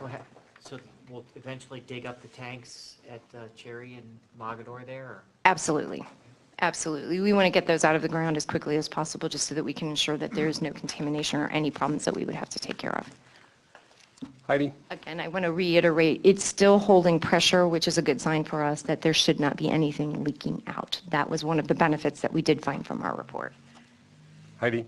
Yeah, so that site then, is there anything actually happening at that site besides fueling? Is this going to be a site that we could the buildings are currently being used by a multitude of people. Most of it is for storage. Some of our Christmas stuff is there. I know police are there. Our wash bay is there. We also have a hydrant there that we do filling up of our leaf vacuum and our leaf trucks and our vac trucks. So it's a site that we would still continue to use, and the buildings would still be utilized for sure. Okay. Further? Anyone from the audience want to speak on this? Back to council. Move to authorize with emergency. Second. Okay, discussion? I think it's a good idea, but as you mentioned, it's the second oldest building, but now that the police department will be torn down, it's probably the worst looking building of all the Kent properties. So anything we could do to make that more presentable once this is all done would be much appreciated by everybody, I'm sure. Okay. All those in favor? Aye. Aye. Opposed? Okay, that's all for health and safety. Thank you. Melanie. Now we get Take to. a break. You want to take a break? 5-minute break? Mike's Okay. chairman. Yeah, we'll take a 5-minute break. Let's just, 5 minutes. Not 10 minutes. How long do the Roosevelt students have to stay? We can sign papers. We can sign Oh, paperwork. who needs sign? Who needs sign? We'll sign right now. Bring it over here. Bring it up here. I'm talking about Melanie. Yeah. Is this going to get real exciting now? How you doing? Oh, yeah. I'm good, thanks. Cassidy. Yeah, I want to write a letter. Good. I'll, Yes. Renee, I'll call Did you learn anything? I don't know. I know you Go to the I know you guys got a lot of homework to do, so. baseball, spring fling, breakfast lunch, whatever it is, and they have the coaches and the men's baseball and the women's softball. Yeah. And she was in her glory, just, you know how. So we got a 5-minute break? Yeah, we're not going to mention that one. Good luck. Yeah, thanks for coming. You're welcome anytime. Did you learn anything? It's really, that was an exciting meeting. Yeah, that was a more fun meeting Usually than I we fall usually have. Oh, yeah. Cool stuff. We get that about once every 5 years. We get some cool stuff. Yeah, we do. Well, thanks for coming. Yep. Have a great one. Have a good night. Merry Christmas. All that. Just wondering if we can't get that guy, Yeah. that Christopher. I've seen him be. No, nobody wants him. Right now, he's on his I back. think it's almost Yes, like I know. more deep. Well, seated, not, just- he has to get 5 votes. I'm sure we're good to go. Yeah, thank you for offering me the mic. It didn't even occur to me. I was like, I have a question. Oh, God. No. I was like, I totally forgot. I was just, well, we did something that it was like that, but it was like not, oh, whatever. And maybe I was confusing. Yeah. That sounds like I'll just run back to my seat. He listens to the scanner constantly. and He's the first one out. Well, Robin, I seen your buddy took you told to the paper now. Such is life, really, what are you gonna do? Why aren't you transparent to the public? Well, I think you and I Why aren't have you the same transparent thing. to the I public? have, Yeah. it's eczema. No, nice catch. Yours is eczema? Yeah, yours wasn't? Mine was not. Oh, your buddy down in Diamond, I'm Luke getting it on my Rail. legs and on my He's got an ad in arms. the paper about Yeah, you now. I've never had it. Yeah, Well, I'm eating a lot more eggs, so you told me. Does he know what he wants? He said eggs and dairy are the biggest culprits. I'm like, I gave it dairy and eggs back when I was part of my stomach. Right. And it's funny, other than that stupid thing. Right. I don't think he knows what he wants. Right. Well, I think you know. Right. So then he's not asking the right questions. You may not be Right, yeah, well, that's what I've been doing, but it's not really helping. I'm sure they have all kinds of options. Good. Yeah. How was your Thanksgiving? Yeah. Nice. But hey, look, you learn one way or the other. Hanging? Really? I think Hope's handling it. I think that's the right person to handle it. Well, we're not handling I've got the monovirus. You know, Yes. like I said, he's wrong. Yes. And they said What do you Yeah. want to do? it would actually have a herpes skin Really? the virus. They said it's your body shoving it out, so it's not a bad thing. That's really scarring. You're saying because I work out so much that I have liquid in my system, that's what he thinks it is. So I have to really get some, he said your skin's Yeah. He's like, well, I'm drying out, so just, Get out of here. That's right. becoming an old dried out guy. You should have finished up. It's been a long time going through the budget. Yeah, don't ask. I was hoping that was. Old age. Sounds good. Is that gonna take us long? I went to my mom and dad's, but I bought a Do you guys, how many questions you got? So I was just gonna like at some point. I won't have any. Make it. I like all the Thanksgiving food. Did you see? I didn't cook anything. For 3 so- people. Oh my God. One was a 24-pounder. What'd you do with all of it? Cooked one and then froze it. They made turkey So that's Kara's comeback. See, I love all that. I love the soup. That's why I didn't. Yeah. sandwiches. Thursday was Thanksgiving. Friday, we left for the Michigan weekend in Columbus. We were gone for 2 days. Jeez, okay. I'm sorry. So, I'm thinking that's his no, business. my wife, I have to wait till my kids are not sick of turkey. I offered to sign some of them. Otherwise, before. I wouldn't, I keep on the post. What, 49 cents? Yes. Oh, he probably got a bulk mail thing. You would think. They're coming back from Columbus. We don't send anything. Turkey. I do to the mayor's office. Okay. Maybe does. Had Thanksgiving dinner again. see, I could have I Thanksgiving send, dinner in a couple of what do you call it, through email to my family. That's all I do.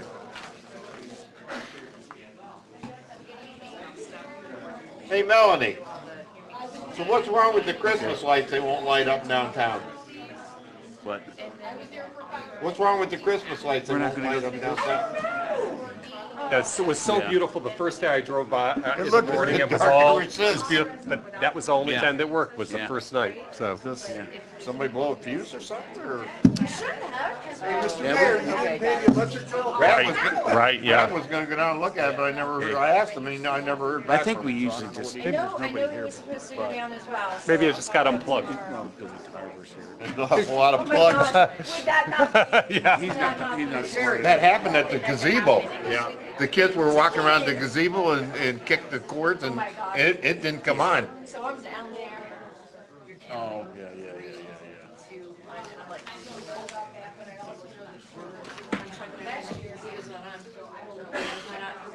He was not on early. For which one?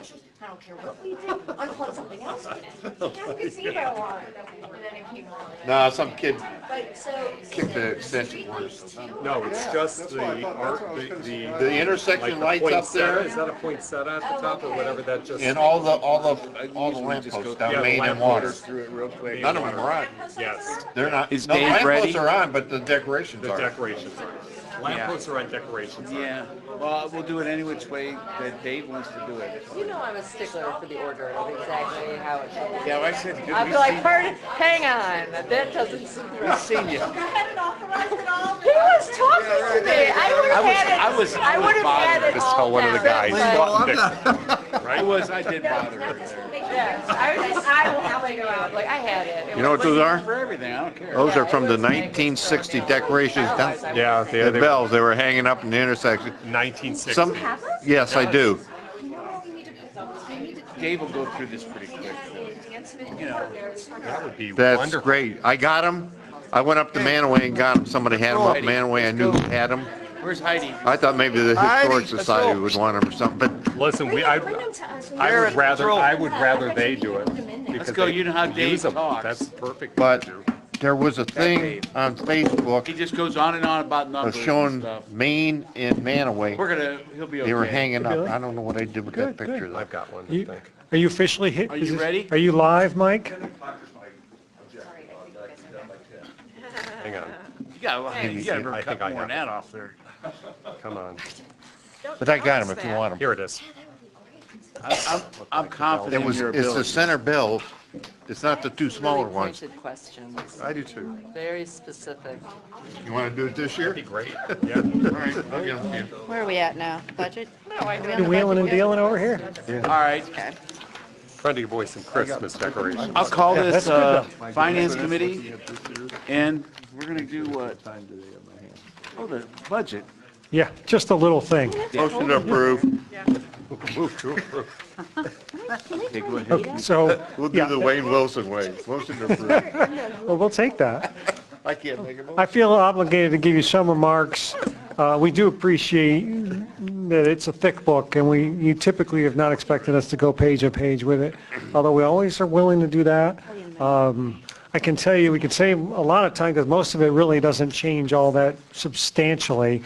Even during what now were the high times of 2015 and 2016, the budget didn't, I say high times in terms of when our revenues were at their peak. We had 4 straight years of income tax growth, and we were jubilant to prepare a budget in that scenario, although we had so much catching up to do that it never really felt like we got ahead of the curve. But I regret to say that we're probably not going to get ahead of the curve anytime soon either, because the jubilation is apparently behind us. Our income tax growth has come to a, I don't want to say halt, but boy, it sure is dripping awful slow. It's not much of a growth anymore, to the point where actually the first time I think it was 7 years I looked, our income taxes in terms of growth have fallen behind inflation. So net effect of that is our dollar doesn't buy as much, and we're not getting as many dollars either. So it's kind of that double whammy. And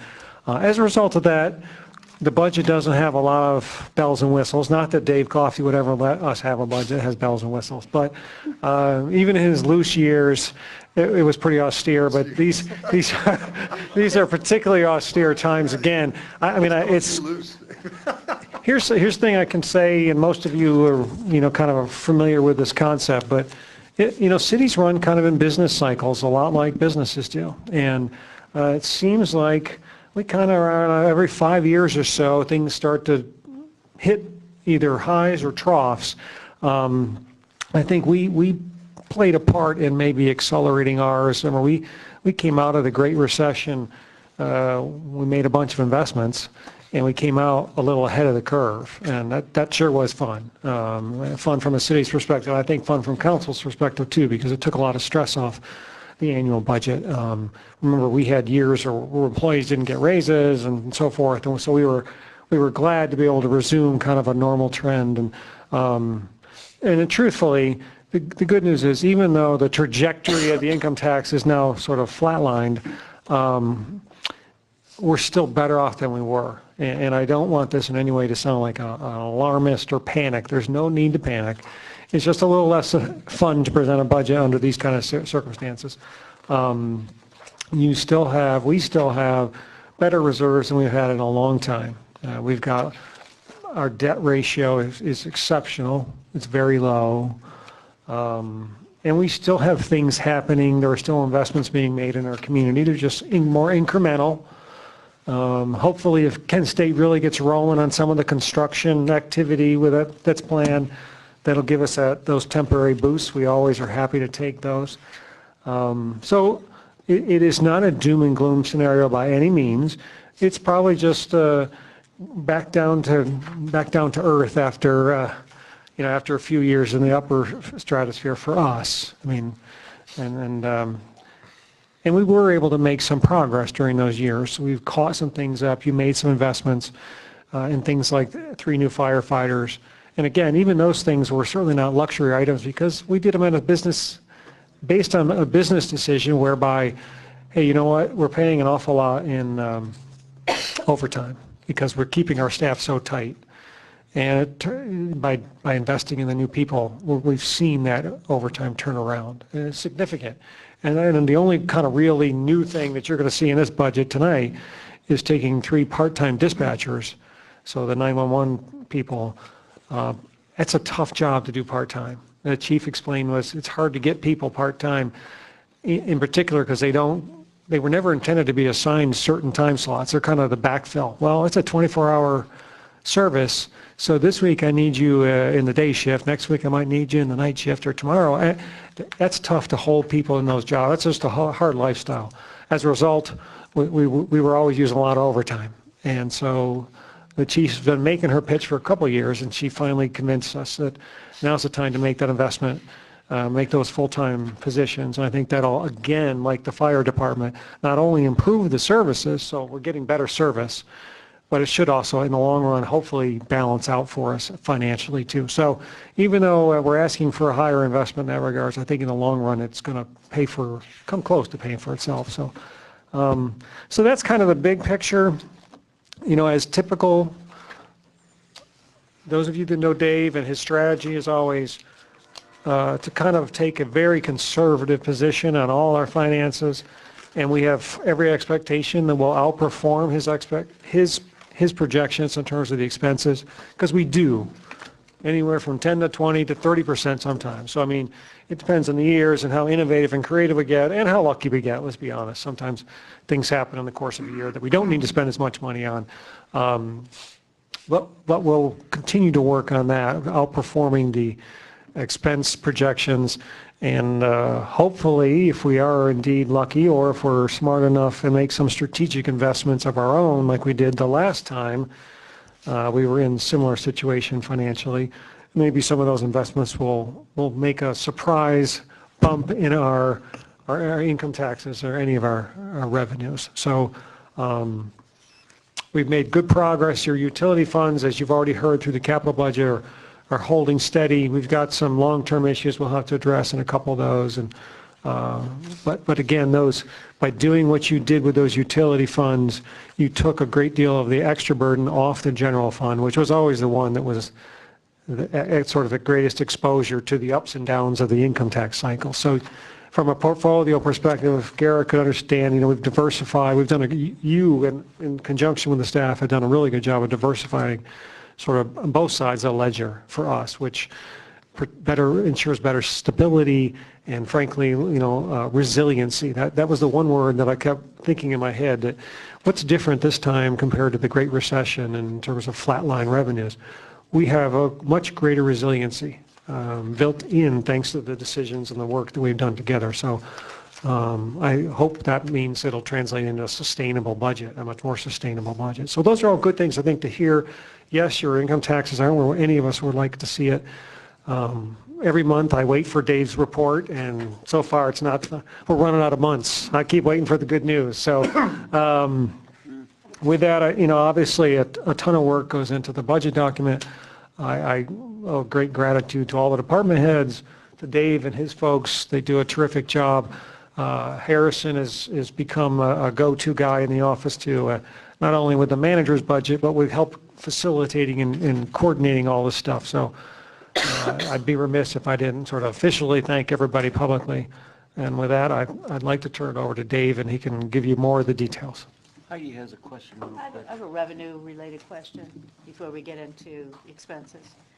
So I have 2 questions, really. So one reason why our revenue is being reduced is because growth has slowed. We're not getting the construction revenue. Is that one one thing. And the other question I have relates to one of our biggest industries that maybe we need to take a closer look at, along with the inspections, is our rental housing industry. Are we getting the revenue from that as far as tax dollars? And, could we be looking at starting to look under some rocks for where we can flush out some revenue sources that, are not maybe coming through, or maybe looking to at increasing growth? Well, part of that answer even speaks to, part of the way to answer that is to remind you that I sent an email this week saying, hey, but guess what, Rita's sending out you have not paid your tax letters, and there's about 7,000 of those in the city of Kent that are going out. Now, not all of those are going to come back in arrears and owe us money. Sometimes it's simple confusion, misunderstanding, but so we do employ the best tactics we can to make sure everyone's paying their fair share. As far as reading the tea leaves and knowing sort of the dynamics of where our revenues have come up short, like rental, I mean, we don't typically track at kind of that level. Dave can generally speak to, I think if I'm not mistaken here, and I'll let him talk, but we usually kind of look at our top 10 list, which is the biggest contributors, because a lot of the stuff you're thinking about, I mean, every dollar counts, but your core company, your Kent States, your Davy Trees, your bigger companies probably make up by and large.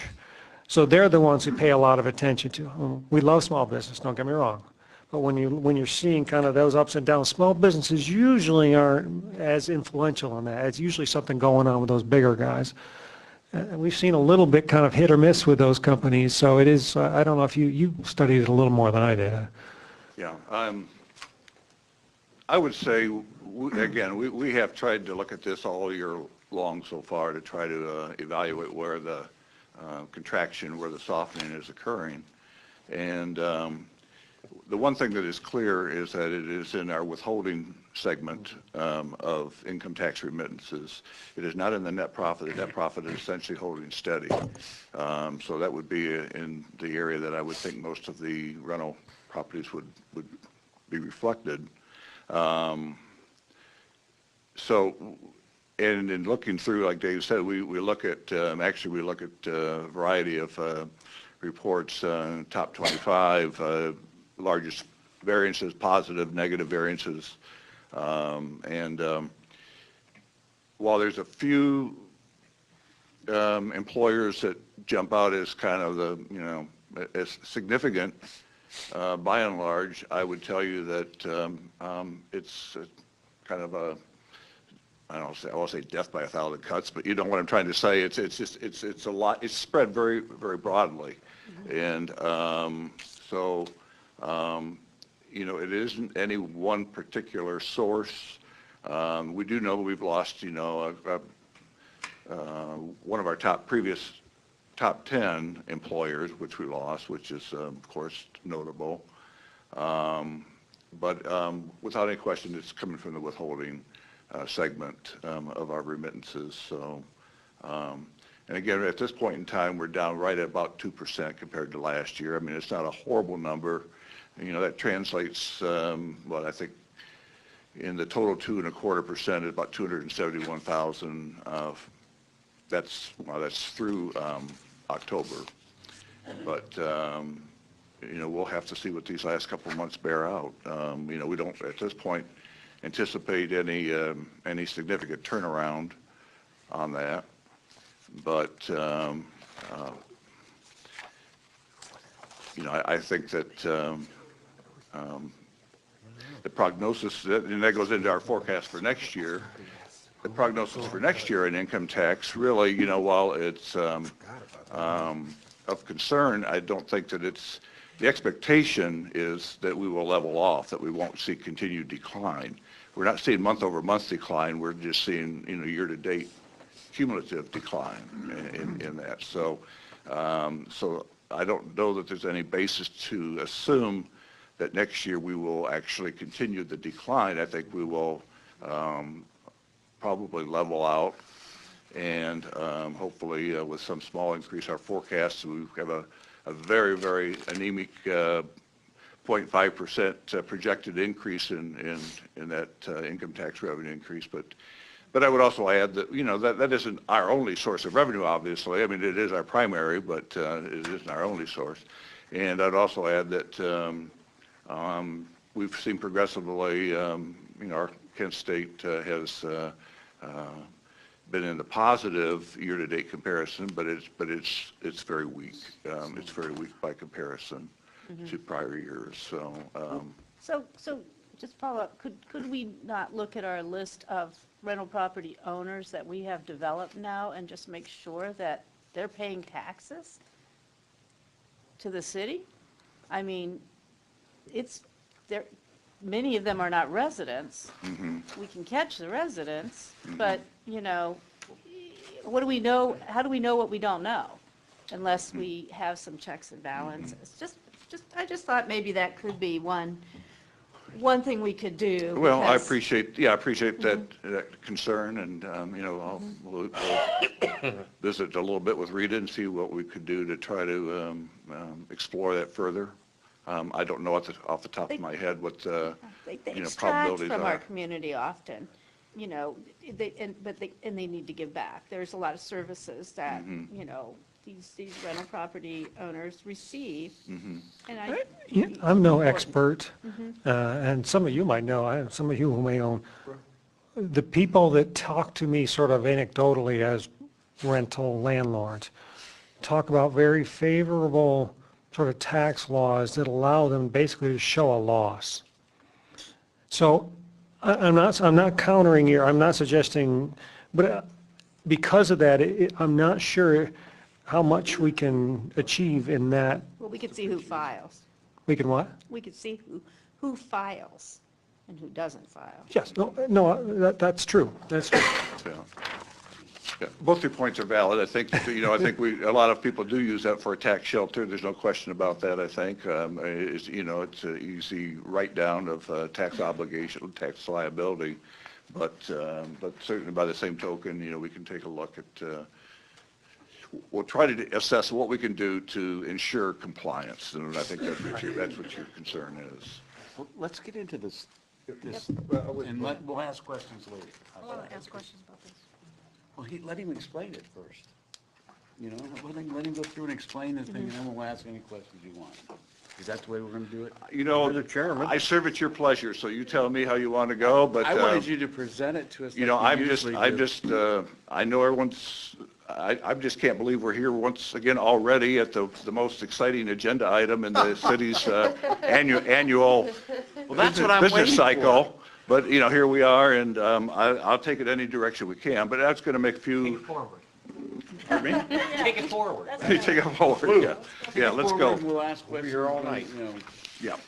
So, Dave really did cover the key points in the budget. The only thing I would, again, I would also want to give kudos to the management team and their staffs because this is in fact a product of a collaborative effort with input and assistance from numerous participants throughout the city.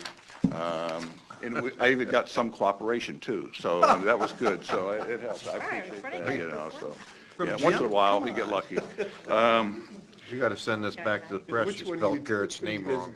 Oh, we tried to proof everything. Yeah. 20 years. You better come back next week. I apologize to you and for our lack of good proofreading. I hope the number. I know the numbers are more accurate than the.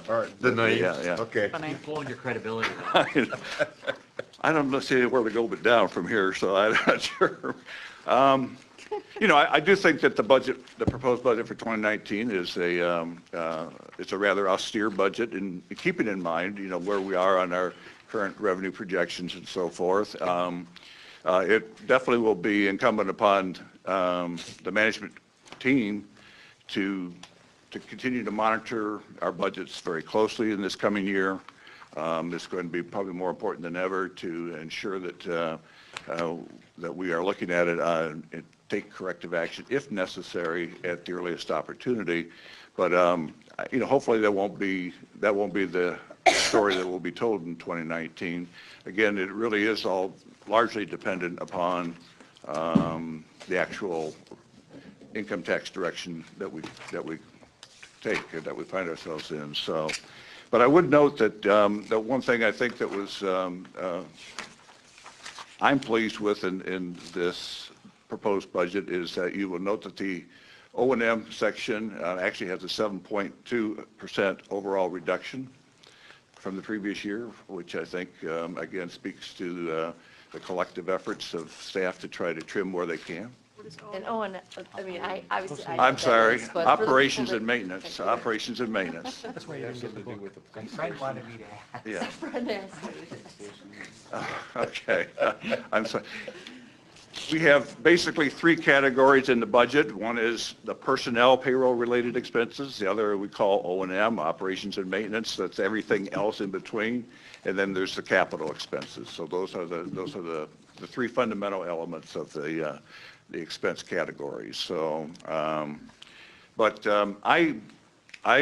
perceive this as a balanced budget at the operating budget level.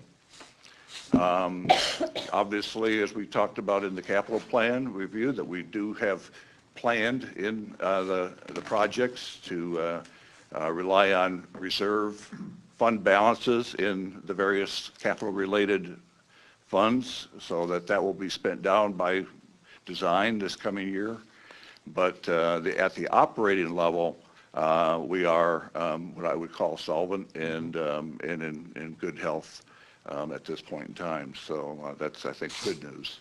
So I can go through this if you want me to, and we'll start with the general government section. And unless there were any other questions on any of the preceding material. I do. Okay, Tracy, now you can. That's what I wanted to go through this deal. On page 1.1, under the budget, I mean, the total revenues, is the police station funding included in that or not? Because I know on the total expenditures, you have it included and then you have it not included. You said the police station funding? Yeah. Yeah, the levy. Yes, it's included in, yes. It's included in the total revenue. Yes, that represents a 2.25% rate. Right. Mike? Yes, yes. On that same page, Dave, and I noticed that under property taxes, you're showing a little bit of a bump. Was that in light of the fact that you're projecting with the all of our... Roger, I took special pains because I actually anticipated your questioning of that property tax question. Still 9 cents on every dollar only? Is that about what we're doing? Yeah, right. Because I remembered last year, actually. Yeah. So, but actually, there's a couple things to note on the property taxes. Yeah. You'll see that 2016 actual was higher. Yes. And what I would note on that was that we had a large delinquent tax collection in that year that actually made that artificially high. Okay. So 2016, so it wasn't, we're not really seeing declines in subsequent years. That bump in 2016 was due to the delinquent tax collections. And what you're seeing in the 29 is a result of the recent revaluations. Yeah, that's what I figured. Yeah. I haven't seen, the county hasn't come out yet with that nice form that everyone glosses over when they read it in the paper, but I think that based on what my gross figures, we're probably still only getting about 9 cents out of every is it about 9 cents from our property taxes in the city of Kent for every dollar? It was a little lower, wasn't it?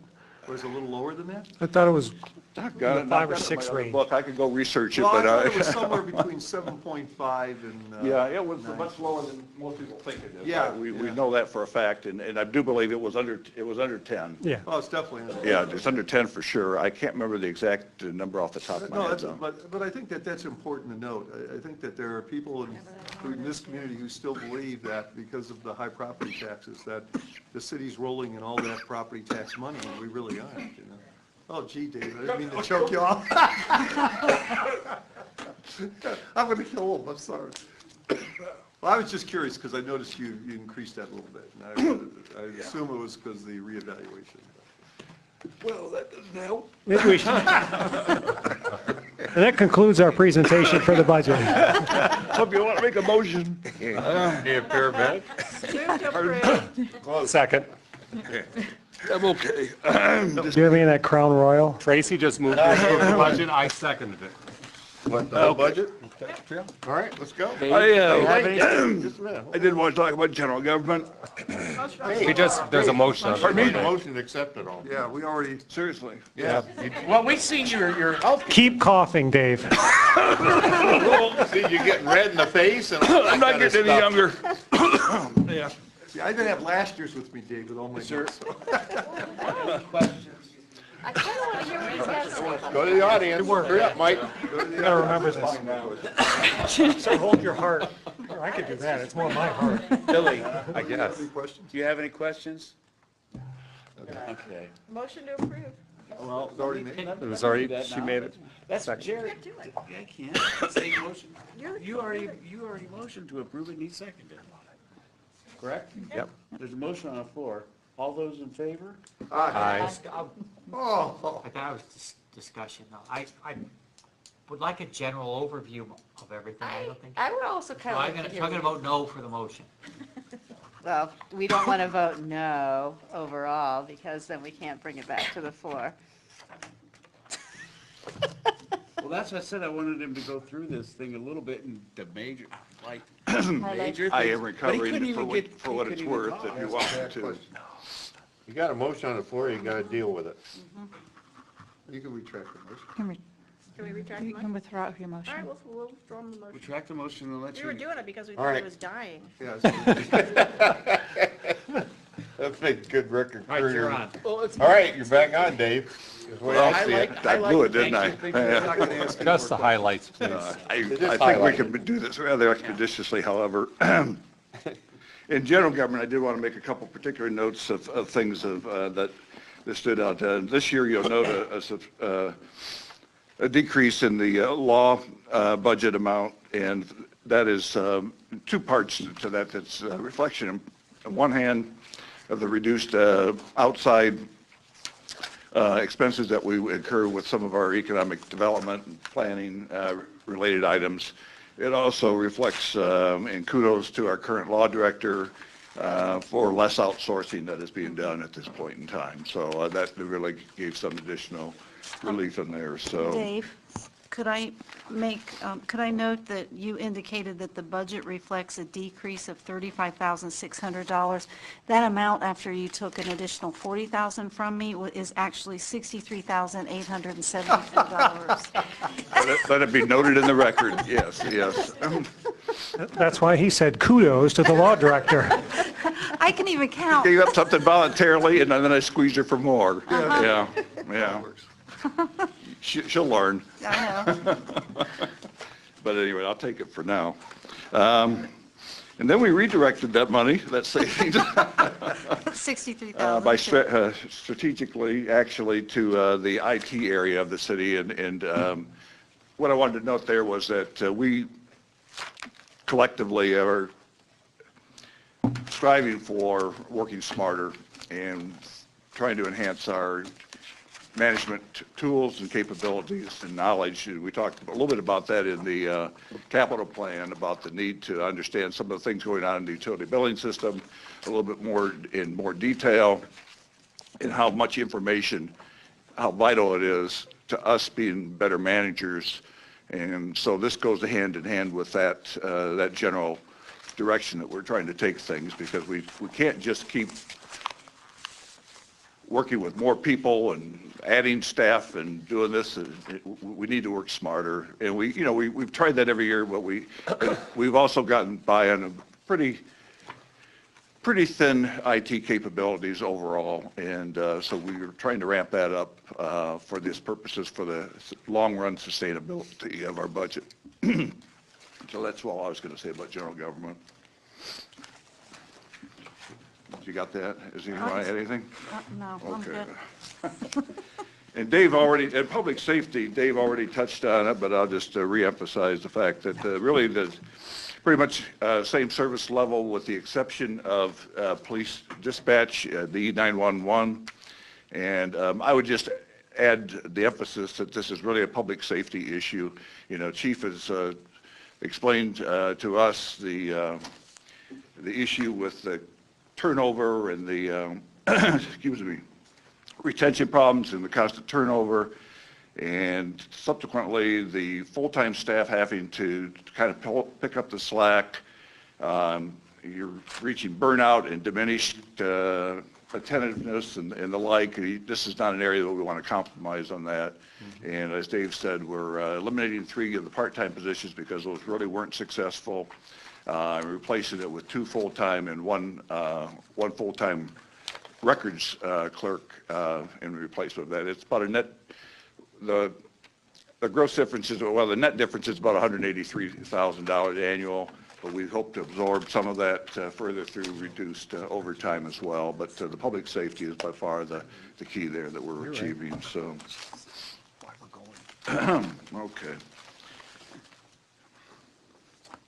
In transportation, the only thing I would note there that again, kind of, it's, you know, again, this is overall the budget is generally speaking a maintenance budget. I mean, you know, we're retaining the same service levels for the most part, but we did bump up operating materials and miscellaneous contractual and central maintenance a little bit for both the increased price of rock salt anticipated, as well as the Durapatch materials that are being used because of that program to try to enhance, again, our abilities to keep the roads in as good a condition as we can for the fewest dollars. And so that Durapatch, so that's what's going on in transportation at this point and why that's up a little bit in those categories. Health department, again, pretty much the same service levels, although we do have about a $48,000 increase in the total expenses of that. I would note that, you know, we've benefited from revenue increases in 2014, 15, and 16 through a change in fees structure and so forth, but we're now at a point where that's kind of plateauing out, frankly, and we don't project at this point any further significant increases in the revenue there.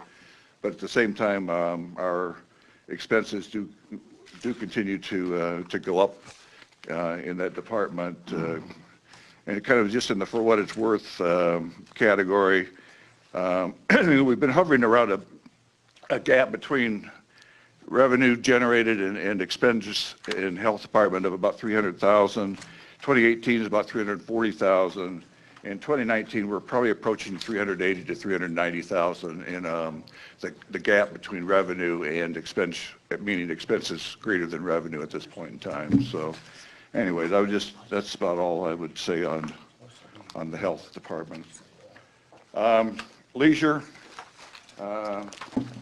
Idoni has done a commendable job in there in trying to contain his budget as well, and we actually have, with the exception of some capital items, pretty much status quo with him, and he's always on top of his budget, so kudos to him as well. In community environment, I suppose I should give kudos here. I don't know. What do you think? Anyways, there's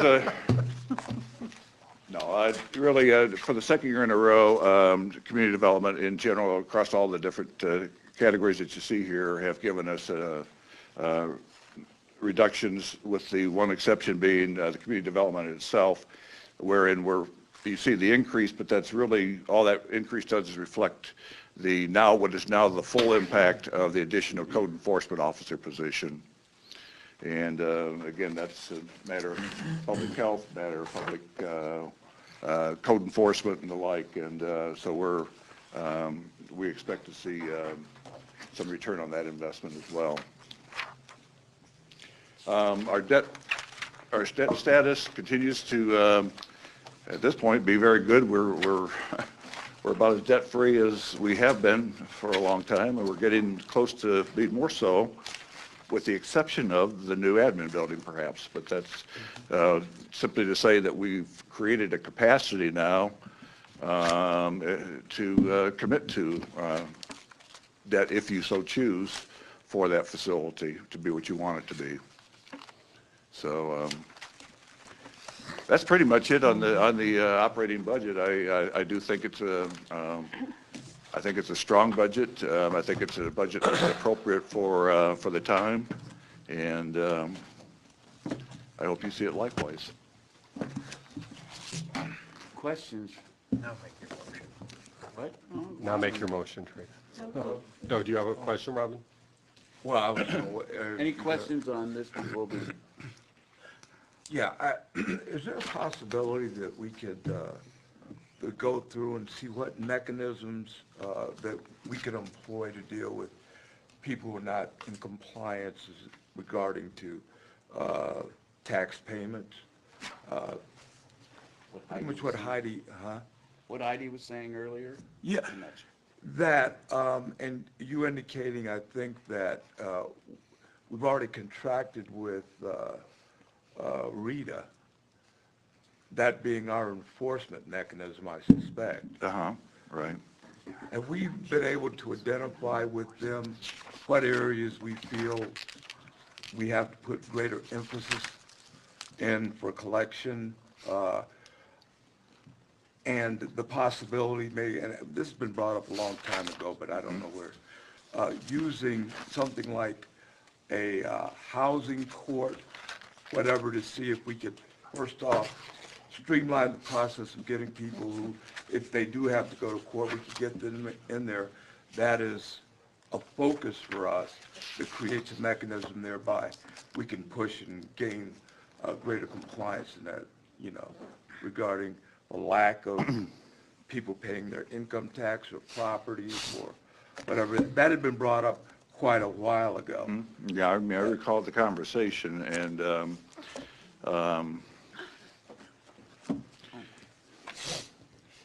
it's not an easy question to answer, quite honestly. There's, you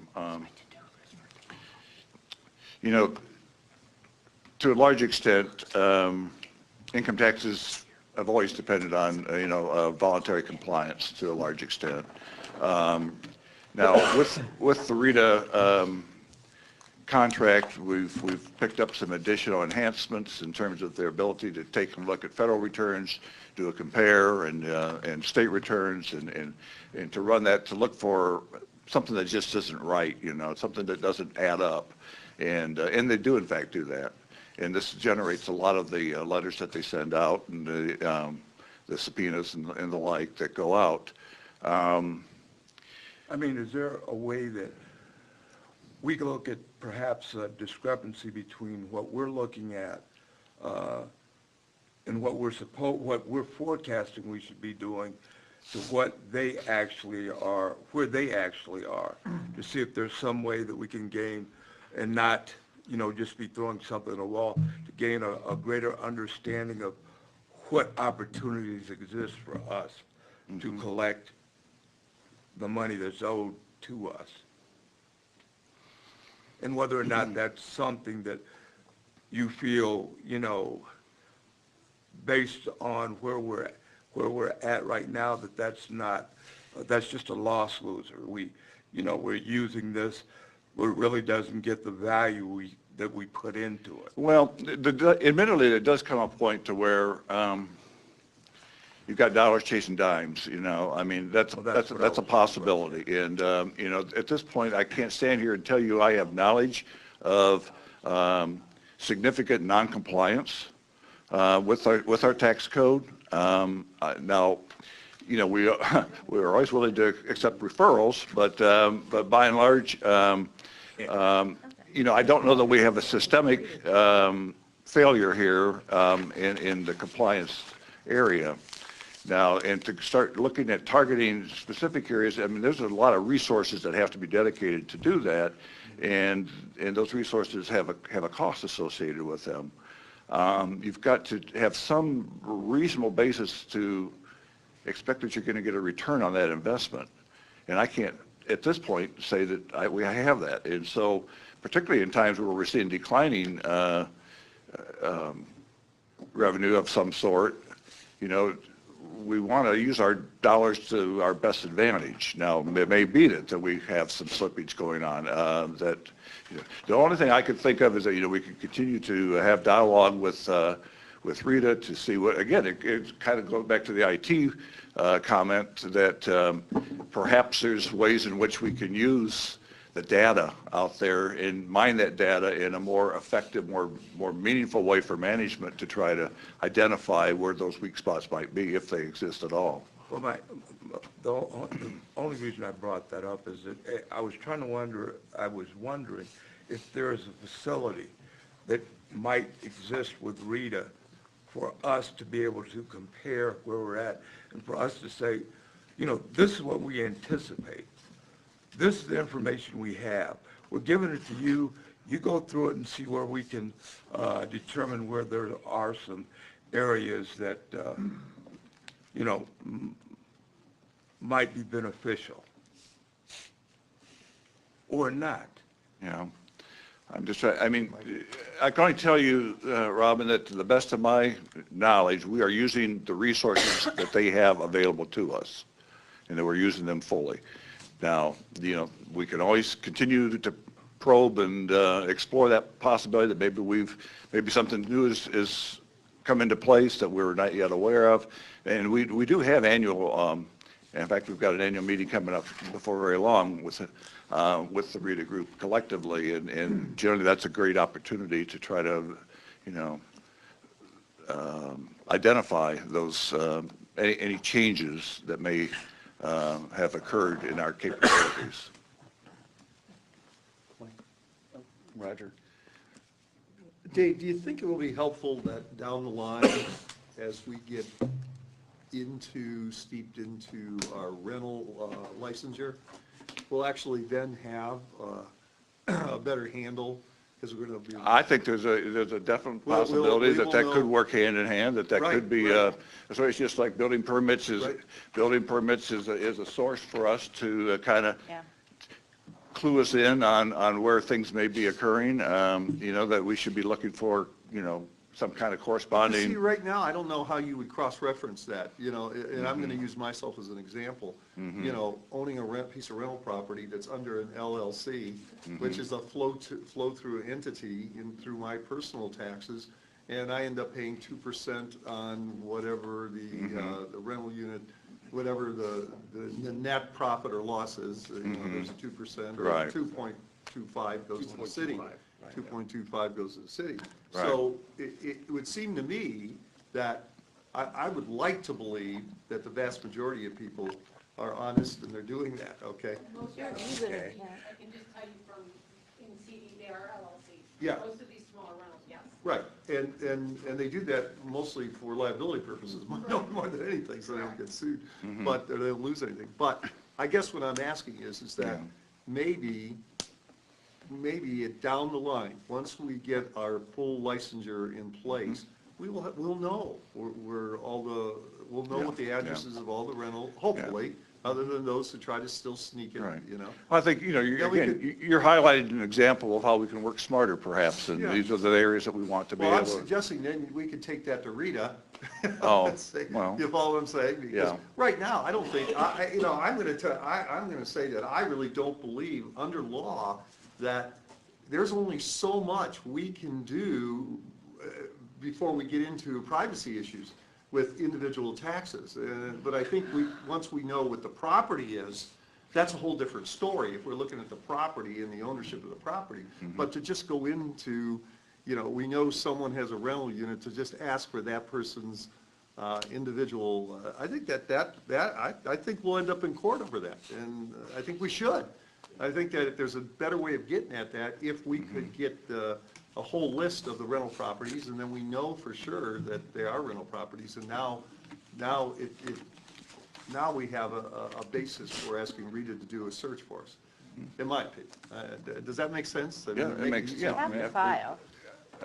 Pardon me? They have to file whether or not they have a profit or loss. Garrett? Yes, that's correct, right. So, I have a question for you and for Robin. Do you think there's a systematic attempt, and significant amount of money that people are cheating the city out of? Yes or no?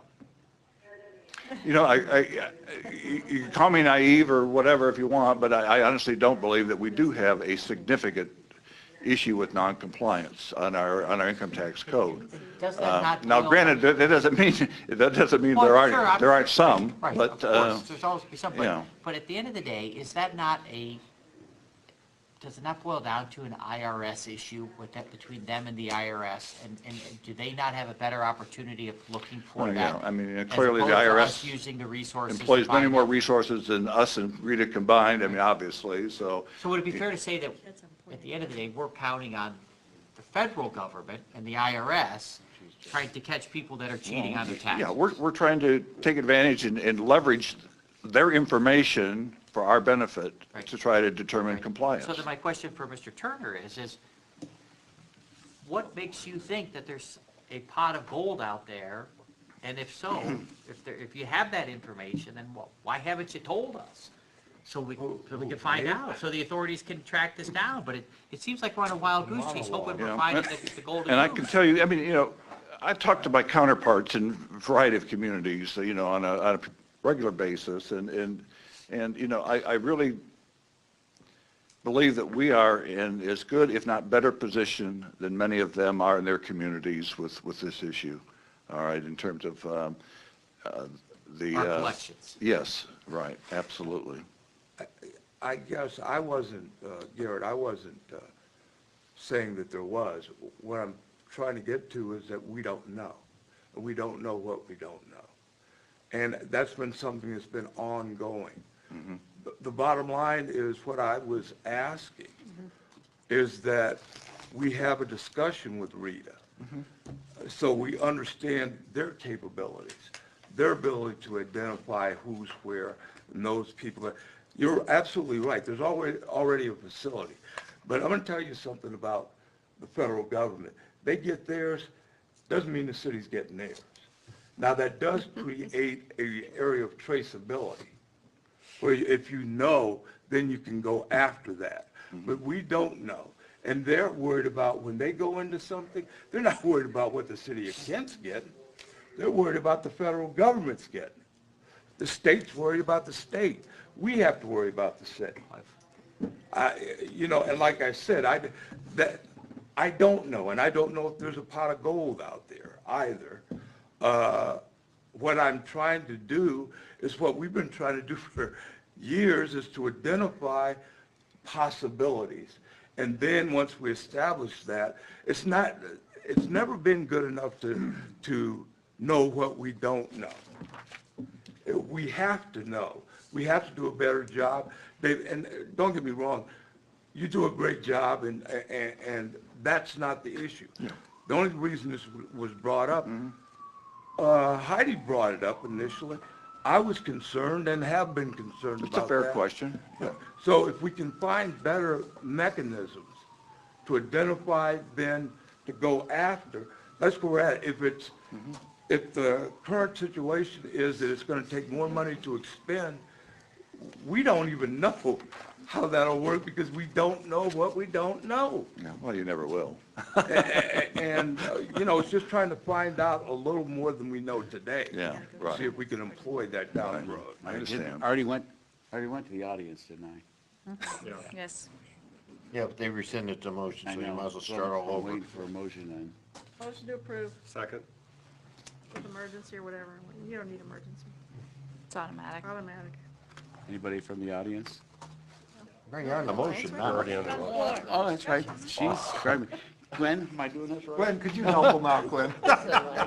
All in favor? All in favor? Aye. It's Opposed? getting late. You didn't ask us for Thank you, comments, Dave. but, Thanks, Dave. Thanks, Dave. Next item is yours. No. Hey, by the way, someone should mention, Dave, Yeah. Budget congratulations appropriation on the amendment. perfect audit. You know? Yeah. Stay there at the mic. Yeah. Hasn't been done. Yeah. You're next. You're on again. Oh, I'm sorry. You're still Thank up, you. Dave. I was too anxious to go sit down. Okay. I apologize. Yes, I am requesting your authorization for the appropriation amendments as I've outlined in the November 27th memo to the city manager. Be happy to answer any questions you might have. Questions?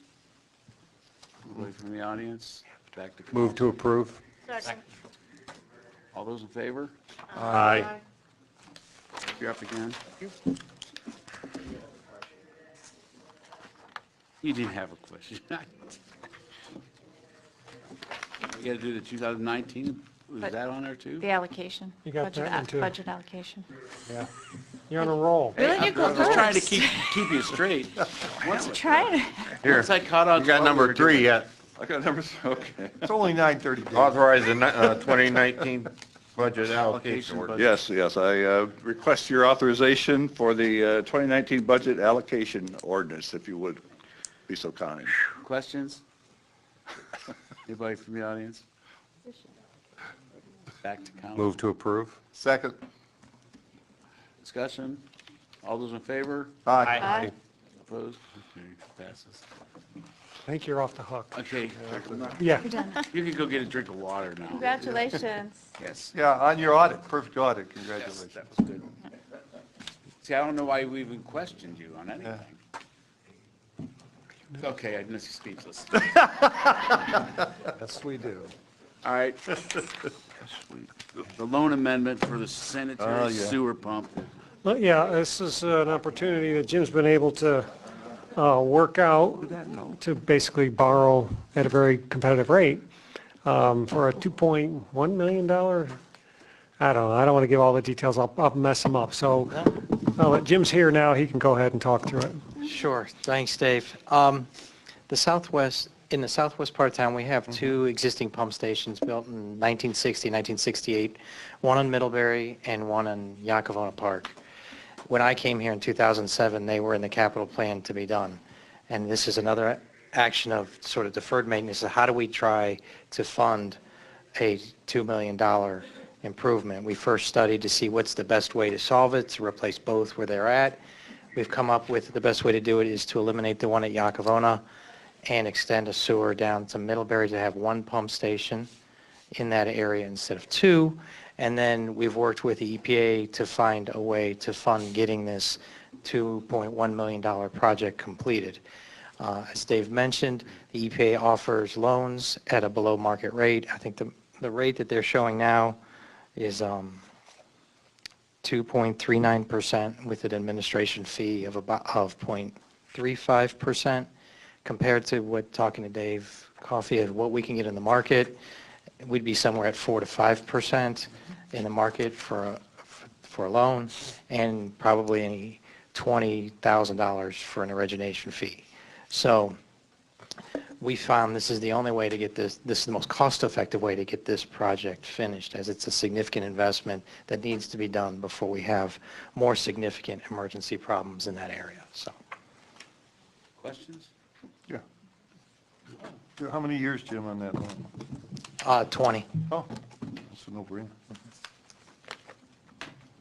Anybody from the audience? Heidi's got her hand up. Okay. Heidi.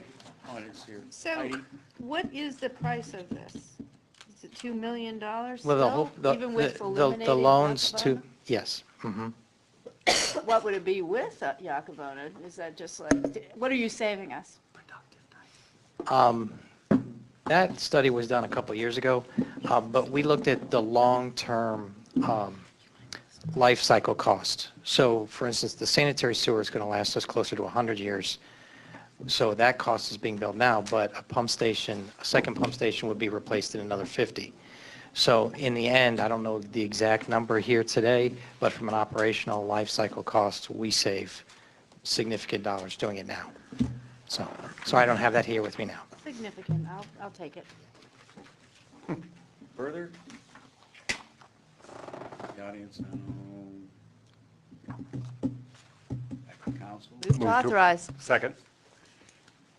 Discussion? With emergency? Yes, please. With emergency. With emergency. All those in favor?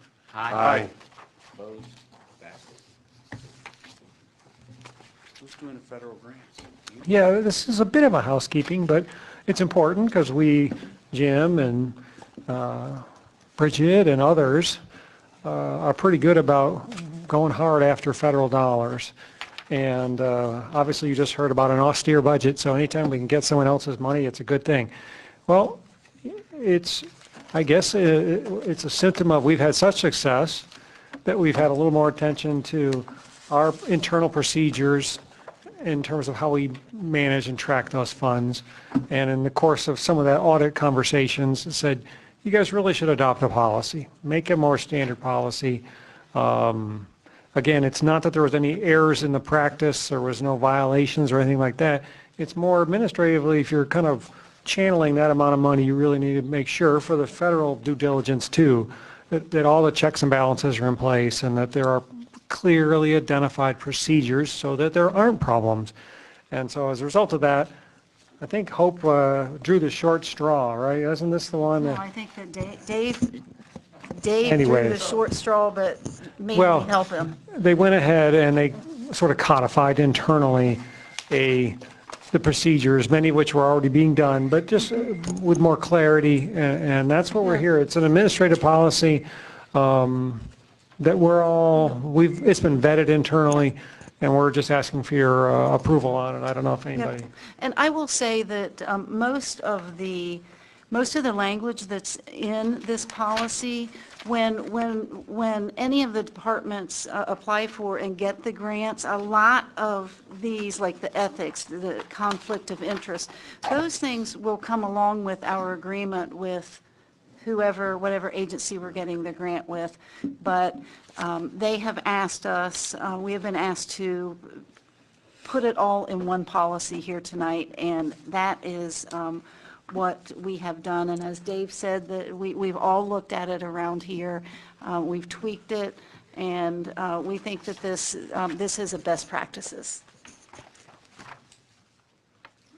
Questions? Heidi? Did you get this from somewhere else, or did you invent this?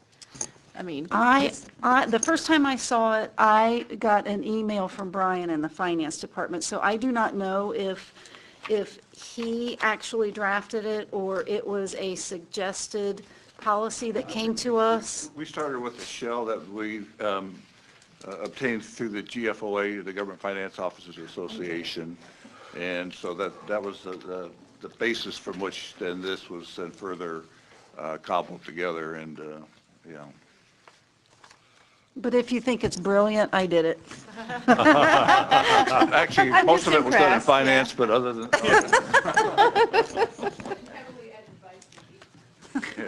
the real substantive stuff. Yeah. Further questions? I just want to know if I borrow some of it, who I need to credit. Anybody from the audience?